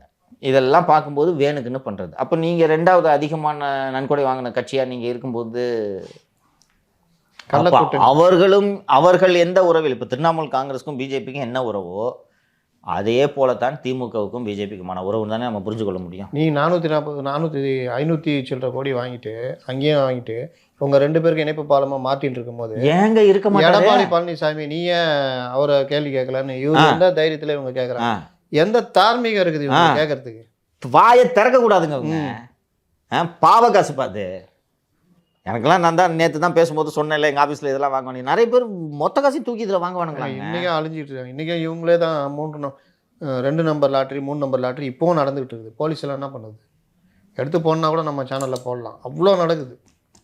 இது எல்லாமே சட்டவிரோதமான செயல்கள், எல்லாமே சாதாரணமாக நடந்துக்கிட்டு இருக்குது. இந்த மாதிரி வாங்கினா மனசாட்சி அற்றவர்கள்னு சொல்கிறது சரி. இப்போ தம்பி நீ சொல்லு, கொடுத்துருக்காரு. இப்போ மார்ட்டின் வந்து ஏமாத்திட்டார், இல்லை லேண்டை பிடுங்கிட்டாருன்னு ஒரு புகார் வருது. தமிழக காவல்துறை நடவடிக்கை எடுக்குமா? எடுக்காது. ஏன் எடுக்காதுன்னா, ஏற்கனவே வந்து 10 வருடங்களாக வழக்குகள்லாம் நிலுவையில் இருக்குது. அந்த வழக்குகளே வந்து எந்த கட்டத்தில் இருக்குது, முதல்ல அந்த வழக்குகள் இருக்குதா இல்லையானே தெரியல. அப்படி இருக்கும்பொழுது மார்ட்டின் மேலே இனிமேல் வந்து ஒரு புகார் வந்தாலும் அதில் நியாயமே இருந்தாலும் வந்து எப்படி எடுப்பாங்க? அப்போது இதைத்தான் உச்சநீதிமன்றம் தலையிடுச்சு. வாட் இஸ் தி குவிட் ப்ரோக்கோன்னு கேட்டாங்க. நீ கொடுக்குற பதிலுக்கு ஏதாவது ஒன்று இல்லாமல் எப்படிப்பா இருக்கும்? 509 கோடி கொடுத்துட்டு எந்த சலுகை அனுபவிக்கலன்னு டிஆர் பாலு சொல்கிறது நம்புற மாதிரி இருக்கா? மிரட்டி வாங்கலாம்னு சொல்கிறாரு சார். இப்போ மியூச்சுவலாக வாங்கினீங்கன்னா எதன் அடிப்படையில் எதன் அடிப்படையில் வாங்குறீங்க? என்ன பங்காளியா? எதுக்கு கொடுக்குறான் அவங்களுக்கு? ஹிஸ்ட்ரி ஷீட்டர் தானே? ஹிஸ்ட்ரி ஷீட்டர் தான். ஆமாம். எப்போ 10-12 லேண்ட் கிராப் கேஸுப்பா. அழகிரி பொண்ணு லேண்ட் கிராப் பண்ணது இவர் மேலே வந்துச்சு. நான் அப்போ போய் ஸ்டோரி பண்ணேன். நான் அழகிரி ஃபேமிலி பண்ண லேண்ட் கிராப்பில் மார்ட்டின் அக்யூஸ்டு. அழகிரி ஃபேமிலிக்காக மார்ட்டின் வாங்கி தரார் லேண்டை, கோயில் லேண்டு. இப்போ ஒரு குற்றவாளி கொடுக்கும் பணத்தை வந்து திமுக வாங்கிருக்கு. ஆமாம். 30 கேஸில் சார்ஜ் ஷீட்டட் அக்யூஸ்டுப்பா. அப்புறம் குற்றவாளி இல்லாமல் யாருப்பா அவரு? நிர்வாகியாகவே இருந்தார் குற்றவாளி ஜாபர் சாதிக்கு. இது புதுசாக அவங்களுக்கு? ஆமாம், இன்டர்நேஷனல் ஸ்மக்லர். அவர் இப்போ தான் மார்ட்டின் எப்போ இருந்தோ அப்படி 10 வருஷத்துக்கு மேலே எப்படி சொல்லுவீங்க? அவரும் 21லேருந்து இவங்களோட தானே இருக்காரு. யாரு? ஜாபர் சாதிக் 13லேருந்தே இருந்திருக்கலாம். எப்போ பழக்காச்சுன்றது தானே அது தெரியல. அது என்சிபி விசாரணை இல்லை. எல்லாம் வெளியில் வந்தால் தானே ஒத்துக்கிறாங்க. அப்போ கூட ஒத்துக்க மாட்டேங்கிறாங்க. நேற்று ஆளுநர் ஒரு செக்கு ஒன்று இவங்க வச்சோன்னே ஆளுநர் ஒரு செக்கு வச்சிட்டாரு. அதில் என்ன சொல்கிறாரு? பொன்முடியை வந்து உச்சநீதிமன்றம் தண்டனையை நிறுத்தி தான் வைத்திருக்கிறது. திருக்கோவிலூர் தொகுதிக்கு ஒரு எம்எல்ஏ இதால் இல்லாமல் போகக்கூடாது என்ற நல்லெண்ணத்தில் கூட அப்படி செய்திருக்கலாம். ஆனால் தண்டனையிலிருந்து அவர் குற்றவாளி இல்லை என்று தீர்ப்பு அளிக்கவில்லை. அவர் மேலே இருக்கிற சார்ஜஸ் அப்படியே தான் இருக்குது. அதனால் அவர் மேலே இருக்கிற சார்ஜஸ் அப்படியே இருக்கிறதுனால நான் வந்து அவரை பதவி பிரமாணம் செய்து வைக்க இயலாது அப்படின்னு கடிதம் வந்து முதல்வருக்கு எழுதிட்டாரு. இவங்க வாயே திறக்கல. ராஜ்பவன் சைட்லேருந்து வந்த தகவல் தானே தெரியுது வெளியில். அதுக்கப்புறம் இன்றைக்கி வந்து அதை எதிர்த்து சுப்ரீம் கோர்ட்டு போயிருக்காங்க. நீ எப்படிப்பா பார்க்குறத? ஆக்சுவலாக வந்து இந்த தீர்ப்பை நான் முதல்ல எதிர்பார்க்கல. சென்னை உயர்நீதிமன்றம் என்ன தீர்ப்பு கொடுத்ததோ அதுதான் உச்சநீதிமன்றம் சிறைக்கு செல்வார் அப்படின்னு தான் எதிர்பார்த்தேன். தண்டனை நிறுத்தி வச்சுருக்காங்க. ஒரு வகையில் பார்த்தா ஆளுநர் செய்தது வந்து தண்டனை அவர் செய்தது தவறு, தண்டனை நிறுத்தி வச்சுருக்காங்க. ஆனால் குற்றம் வந்து செஞ்சது தானே அப்படின்னு சொல்கிறாரு. நான் எப்படி பார்க்குறேன்னா ஆளுநர் வந்து தமிழக அரசு என்ன சொல்கிறோ அதை வந்து செய்யணும் அப்படின்னு சொல்லிட்டு பார்க்குறேன். ஏன்னா ஆளுநர் வேலை அதானே. ஸோ நீங்கள் வந்து என்ன தான் குற்றம் செஞ்சாலும் இப்போ உச்சநீதிமன்றமே சொல்லிடுச்சு, தண்டனை நிறுத்தி வச்சிருச்சு. நாளைக்கே வந்து அந்த தண்டனையில் வந்து மாற்றம் ஏற்படலாம். பொன்முடி வந்து குற்றவாளியே இல்லை, நாங்கள் வந்து விசாரிச்சிட்டோம் அப்படின்னு சொல்லிட்டு சொல்லலாம். அப்படி இருக்கும்போது ஆளுநர் வந்து இந்த மாதிரி ஒரு ஸ்டாண்டு எடுக்கிறதுல வந்து எனக்கு உடன்பாடு இல்லை. எனக்கு ஆளுநர் வைக்கிற பாயிண்ட்டு ரொம்ப பெக்யூலரான பாயிண்ட்டுன்னு நினைக்கிறேன். ரொம்ப நுணுக்கமான அது. எப்படின்னா இவங்க ஒரு எதிர்த்தரப்பு சில இது சொல்கிறாங்க. பிஜேபியில் அந்த குற்றம் செஞ்சவன பதவி ஏற்றிருக்காங்க, இந்த குற்றம் இருக்கிறேன், இந்த குற்றம் செஞ்சது குற்றம்னு. ஆனால் இவர் சொல்கிறது என்னென்னா நீதிமன்றத்தால் குற்றவாளி என தண்டனை கொடுக்கப்பட்டவர், தண்டனையை தான் நிறுத்தி வைத்திருக்கிறார்கள், சார்ஜஸ் அப்படியே இருக்குது அப்படின்னு. மற்றவங்க வந்து குற்ற வழக்குகள் விசாரணையில் இருக்கும். அந்த மாதிரி இருக்கிறவங்க இங்கே இவங்கள்ட்டே இருக்காங்களே, திமுக மினிஸ்டரே இருக்காங்க. அப்போ இவர் குற்றவாளின்னு தீர்ப்பு அளிக்கப்பட்ட விஷயம் தண்டனை நிறுத்தியிருக்காங்க.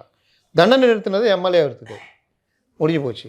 ஆனால் நான் அமைச்சராக நான் எப்படிங்க பதவி இது பண்ண முடியும்? குற்றவாளின்னு நிரூபித்து 3 வருஷம் தண்டனை கொடுத்துருக்காங்க. அதனால் நான் எப்படி பதவி பிரமாணம் செய்து வைக்க முடியும் அப்படின்ற ஒரு நுணுக்கமான விஷயத்தை தொட்டிருக்கிறார் அப்படின்னு தான் பார்க்குறேன். ஆனால் இது வந்து அரசியலமைப்பு சட்டத்தில் வந்து இது வருமா, இது எந்த அளவுக்கு வரும்ன்றதை சுப்ரீம் கோர்ட்டு தான் முடிவு பண்ணணும். அரசியலமைப்பு சட்டத்தின்படி ஆளுநர் பதவி பிரமாணம் செய்து வைப்பதை தவிர அவருக்கு வேறு வழி இல்லை. என்ன காரணம் என்றால் எம்எல்ஏ இல்லாதவரை கூட மந்திரி ஆகலாம்ல. ஆமாம், 6 மாதத்துக்கு தேர்தல் நின்று எம்எல்ஏவே இல்லாத சிஎம்ஏ ஆகலாம். சிஎம்ஏ ஆகலாம்.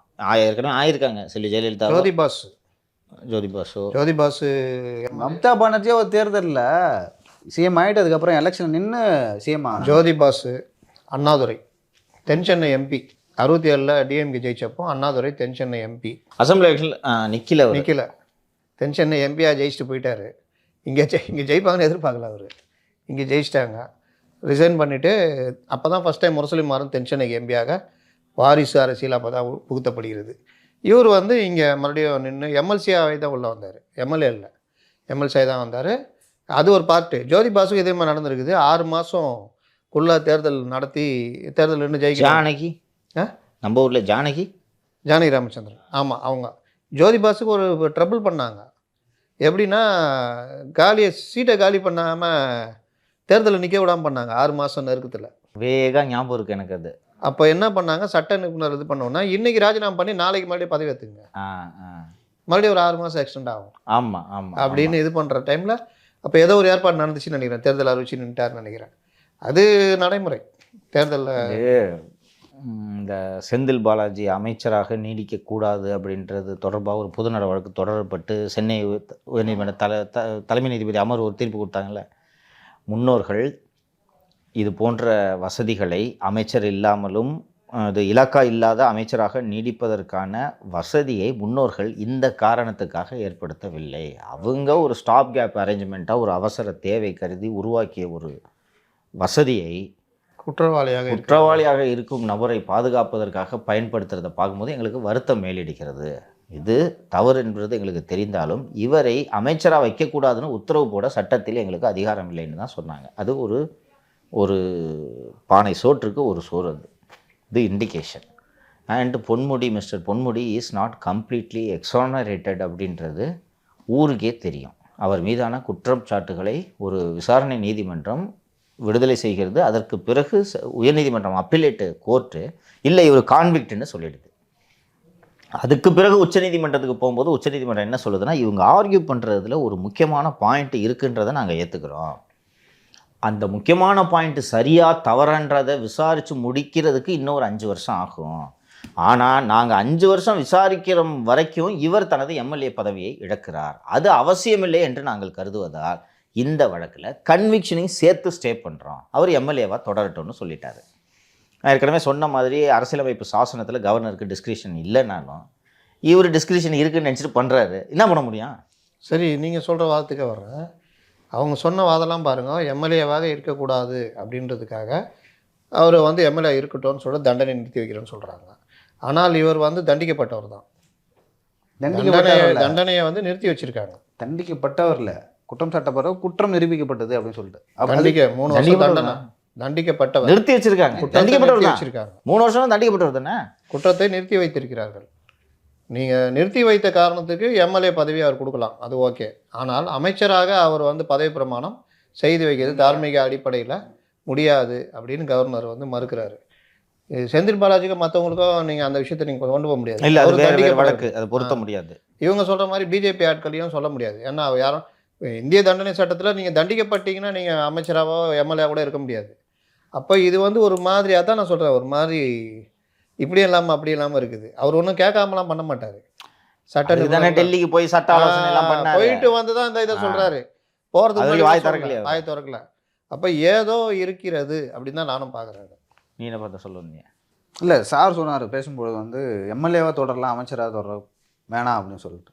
சரி, ஒருத்தவங்க எம்எல்ஏ இப்போ குற்றம் சாட்டப்பவர் தண்டிக்கப்பட்டவர் எம்எல்ஏவாக தொடரலான்னா அமைச்சராகவும் தொடரலாம், அதில் என்ன தவறு? இல்லை, தட் இஸ் ரைட்டுப்பா. ஒரு கவர்னர் என்ன பண்ணியிருக்காரு நான் புரிஞ்சுக்கிறேன்னா, உன்னை எம்எல்ஏ ஆகிறது அப்பாவு வேலை, அவர் திமுகக்காரரு. அவர் திமுகக்காரர் பண்ணான்றதுக்காக நானும் உன்னை மந்திரி ஆக முடியாது போ, இவ்வளோ தான். அடாவடி தான்ப்பா. ஏன் சுற்றி வளைச்சு பேசிட்டு கிட்டத்தட்ட கவர்னர் பண்ணுறது அடாவடி, அவ்வளோதான்ப்பா. அடாவடி சார். இப்போ உச்சநீதிமன்றம் சொல்கிறாங்க பதவி விமானம் பண்ணி வச்சுட்டு போகிறாரு, கோர்ட்டு சொல்லிச்சு பண்ணுறேன். இது செட்பேக் தானே கவர்னருக்கு? இல்லை தம்பி, அப்படி தான் போகுன்ட்டு நீ எதை வச்சு முடிவு பண்ணுற? ஏற்கனவே போய் தான் சார் எல்லா பில்லையும் அது வேறு. இவரை இதுலயும் உச்சநீதிமன்றம் கைட் பண்றாங்க, இல்லைங்க நீங்க பண்ணி தான் ஆகணும். அப்படி பண்ணா அது வேறு. ஒருவேளை உச்சநீதிமன்றம் இல்லைங்க, அது இந்த தேவையில்லாமல் ஒரு தொகுதிக்கான இடைத்தேர்தல் நடத்துவதை தவிர்ப்பதற்காக நாங்க தண்டனை நிறுத்தி வச்சோம். அவங்க அதான் சொல்றாங்க, அந்த இதுலயும் நிறுத்தி வச்சோம். இது இவர் மந்திரி ஆனாலும் சரி ஆனாலும் சரி ஒன்றும் கூடுதல் செலவெல்லாம் இல்லை. இது கவர்னர் பார்த்துக்கிட்டுன்னு சொல்லிட்டா என்ன பண்ணுவேன்? ஒரு சான்ஸ் தான். அப்படியே இல்லை நீங்கள் சொல்கிற கவர்னருக்கு பார்த்துக்கிட்டா கவர்னருக்கு என்ன ரோல் இருக்குது? கவர்னர் எப்படி டிசைடிங் அத்தாரிட்டியாக மாறுவார்? சரி, அது அமைச்சரவை சிஎம் தான் முடிவு பண்ணணும். இல்லை, சிஎம் மீண்டும் பொன்முடி அமைச்சராக தொடர வேண்டுமா என்பதை மறுபரிசீலனை செய்யணும் அப்படின்ட்டு உச்சநீதிமன்றம் சொல்லிச்சுன்னா, செந்தில் பாலாஜி வழக்கில் ஒரு என்ன சிஎம் என்ன ஸ்டாண்ட் எடுத்தார்? அமைச்சராக உயர்நீதிமன்றம் சொல்லியும் நம்ம முன்னோர்கள் இதற்காக அமைச்சர் பதவி இலாக்கா இல்லாத அமைச்சராக தொடர சொல்லலை அப்படின்னு சொல்லிட்டு சொன்னீங்கல்ல ஒரு வாதம். அப்போ தமிழ்நாடு கவர்மெண்ட் ஸ்டாலின் என்ன பண்ணாருன்னா தொடரட்டுமே அப்படின்னு பார்த்து தான் முடிவெடுத்தாரு. அதை தாண்டி பொன்முடி ஸ்டாலினோட நெருங்கிய நண்பர். கிட்டத்தட்ட விழுப்புரம் மாவட்டத்தின் குறுநில மன்னர் பொன்முடி அவர்கள் இன்னுமா எனக்கு தெரிஞ்சு தண்டனை பெற்ற அடுத்த நாளே ப்ரெஸ் மீட்டில் வந்து ஸ்டாலின் கூட போய் நின்னார். ஸ்டாலின் வந்து பொன்முடிக்கு எதிராக அகேன்ஸ்டாக அந்த ஸ்டாண்ட் எடுத்துட்டு வரா. பொன்முடி வந்து அமைச்சராக இல்லைங்க, இப்போ சுப்ரீம் கோர்ட்டு தாங்க முடிவு ஒரு பண்ணணும். நிமிஷம், இது அரசியல். எங்கள் நட்பு விசுவாசத்துக்கு இடமே இல்லை. உச்சநீதிமன்றம் கண்டனம் தெரிவிக்குதுன்னா கூட இருக்க வக்கீலுங்களின் தலைவரை டிஸ்மிஸ் பண்ணு தலைவரை வேணாம் தலைவர்னு போய் சொல்லிடுவாங்க. ஸ்டாலினும் நமக்கு ஆபத்துனா பொன்முடிக்கு அப்புறமா பேசிக்கிறேன், கொஞ்சம் இது உன் பையனுக்கு வேணாம் எம்பி சீட்டு தரேன் அப்படின்ட்டு முடிச்சிடுவாங்க. நீ வேறு அரசியலுக்கு இல்லை, அரசியலில் லாயல்ட்டிக்கு இடமே இல்லை. அப்படி நண்பர்கள்லாம் ஸ்டாலின் தன்னோட குடும்பத்தை தவிர யாரையும் காப்பாற்ற மாட்டாருப்பா, இவ்வளோதான்ப்பா. அதிகபட்சம் வேணா நீ ஜெயிலுக்கு போனால் உனக்காக ஒரு வீடியோ போடுவார், தொட்டு போட்டு வீடியோ போடுவார். அதையும் பண்ணுறது இல்லை. சரி, இப்போ இந்த பொன்முடி வழக்கில் வந்து உச்சநீதிமன்றம் தீர்ப்பு என்னவா இருக்கும்னு நீங்கள் நினைக்கிறீங்க சார்? அவங்க அரசியல் சாசனத்தை மீறி ரெண்டு பக்கமும் இல்லாமல் இருக்குன்ட்டு நான் நினைக்கிறேன். அரசியல் சாசனத்தை மீறி ஆளுநர் செயல்படக்கூடாது. அதே நேரத்தில் உச்சநீதிமன்றம் எம்எல்ஏ தேர்தல் மீண்டும் நடத்த வேண்டாம் என்பதற்காகத்தான் தண்டனை நிறுத்தி வச்சதே தவிர அதுக்காக அவர் அமைச்சராகிறதுக்கான சான்றிதழ் என்று இதை எடுத்துக்கொள்ளக்கூடாதுன்னு ரெண்டு பக்கமும் இல்லாமல். சரி, அந்த தீர்ப்புலேயே இருக்குது சார். ஒருத்தவங்க எம்எல்ஏ அங்கே இடைத்தேர்தல் நடத்தக்கூடாதுக்கு தான் இந்த நாங்கள் தீர்ப்பை நிறுத்தி வைக்கிறோன்னு சொல்கிறாங்க. அதோட மீனிங் என்னன்னா ஒரு எம்எல்ஏவை தொடரலாம். அவர் எம்எல்ஏ அதுல ஆம்பிகுட்டி இல்ல, அதுல தெளிவா சொல்லிட்டாங்க இவர் எம்எல்ஏவை தொடரலாம்ன்றது தெளிவா சொல்லிட்டாங்க. ஒருவர் வந்து எம்எல்ஏவை குற்றம் சாட்டப்பட்டவர் எம்எல்ஏவை தொடரலாம், அமைச்சரை ஏன் தொடரக்கூடாதுன்னு ஒரு கேள்வி வருதுல்ல. சொல்றது லாஜிக் தம்பி. இதுல ஒரு டிஃபரெண்ட் வியூவை எடுக்கிறதுக்கு பாசிபிலிட்டி இருக்குன்னு நான் சொல்றேன். இல்லாமையா அவர் போய் டெல்லியில எல்லாம் ஆலோசனை பண்றது கொடுக்குறாருன்னு கேட்குறோம். அதான் பிரச்சனை. சட்டத்திலே இடம் இல்லைன்னா கூட அப்படிதாங்க பண்ணுவாங்க. அதுதான் பண்ணுவாங்க. திருக்கோவிலூருக்கு மீண்டும் தேர்தல் நடக்கும். இவர் இப்ப எம்எல்ஏவா இல்லைன்னா, இவர் இப்ப எம்எல்ஏ மந்திரியா இல்லைன்னா அமைச்சரவை நடக்காம போயிடுமா? நடக்கும்.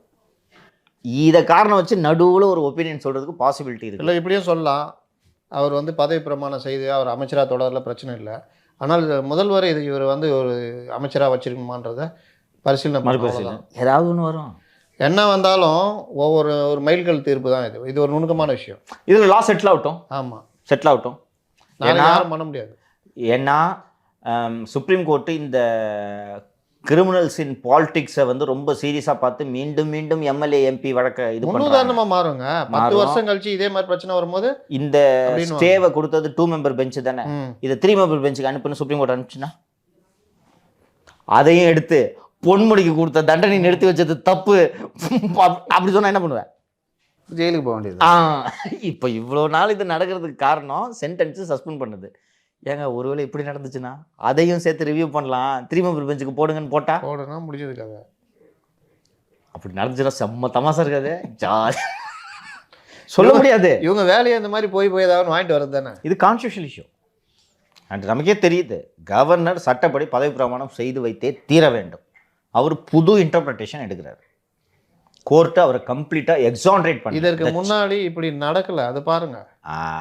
இந்த இருந்த கவர்மெண்ட்ல இப்படிலாம் எந்த கவர்மெண்ட்டே நடக்கல. இது முதல் முன்னுதாரணம். முதல் வில் செட்டில் டவுன் இல்லா, நல்ல விஷயம் தானே.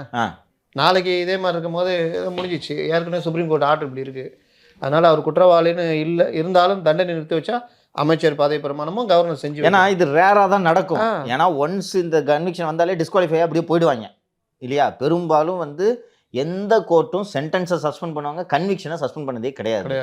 அரிதாக 1-2 வழக்குகளில் தான் இது நடந்தது. உத்தரப்பிரதேசத்தை சேர்ந்த ரவுடி அன்சாரி, ராகுல் காந்தி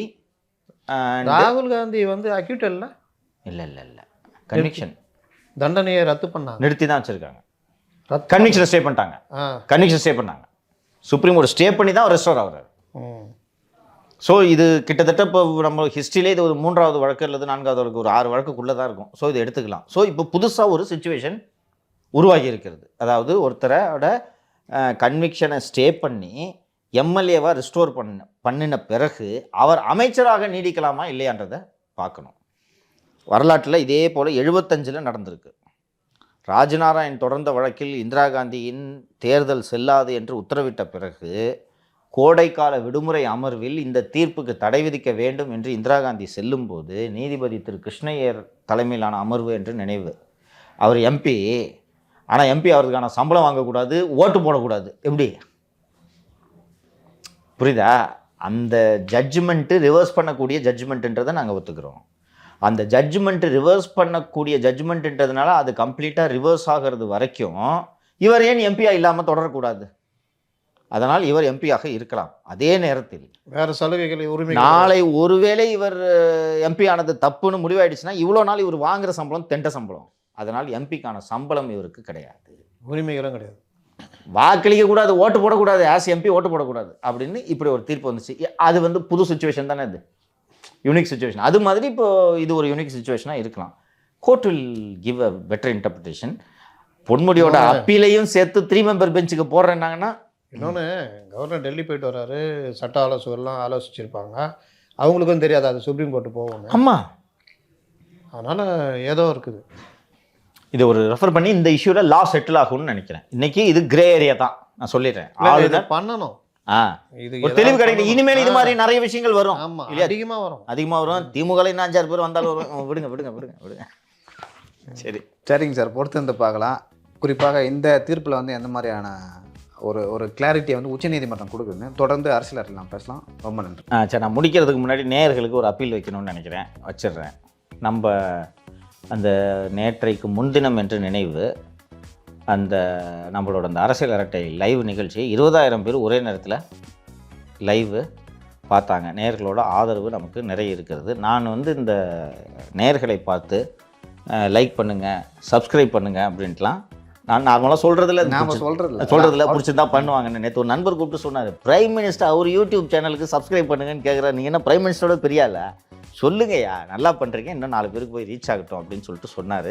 அதனால் அவர் சொன்னதின் அடிப்படையில் எங்களோட சவுக்கு மீடியா மற்றும் எஸ்பிளெக்ஸ் சேனல் இது 2க்கும் சப்ஸ்கிரைப் பண்ணி உங்கள் நண்பர்கள்ட்ட இந்த சேனல்ஸை பற்றி சொல்லி அவர்களையும் சப்ஸ்கிரைப் பண்ண சொல்லுங்கள். தொடர்ந்து எங்கள் சேனல்களுக்கு ஆதரவு தாருங்கள். நன்றி.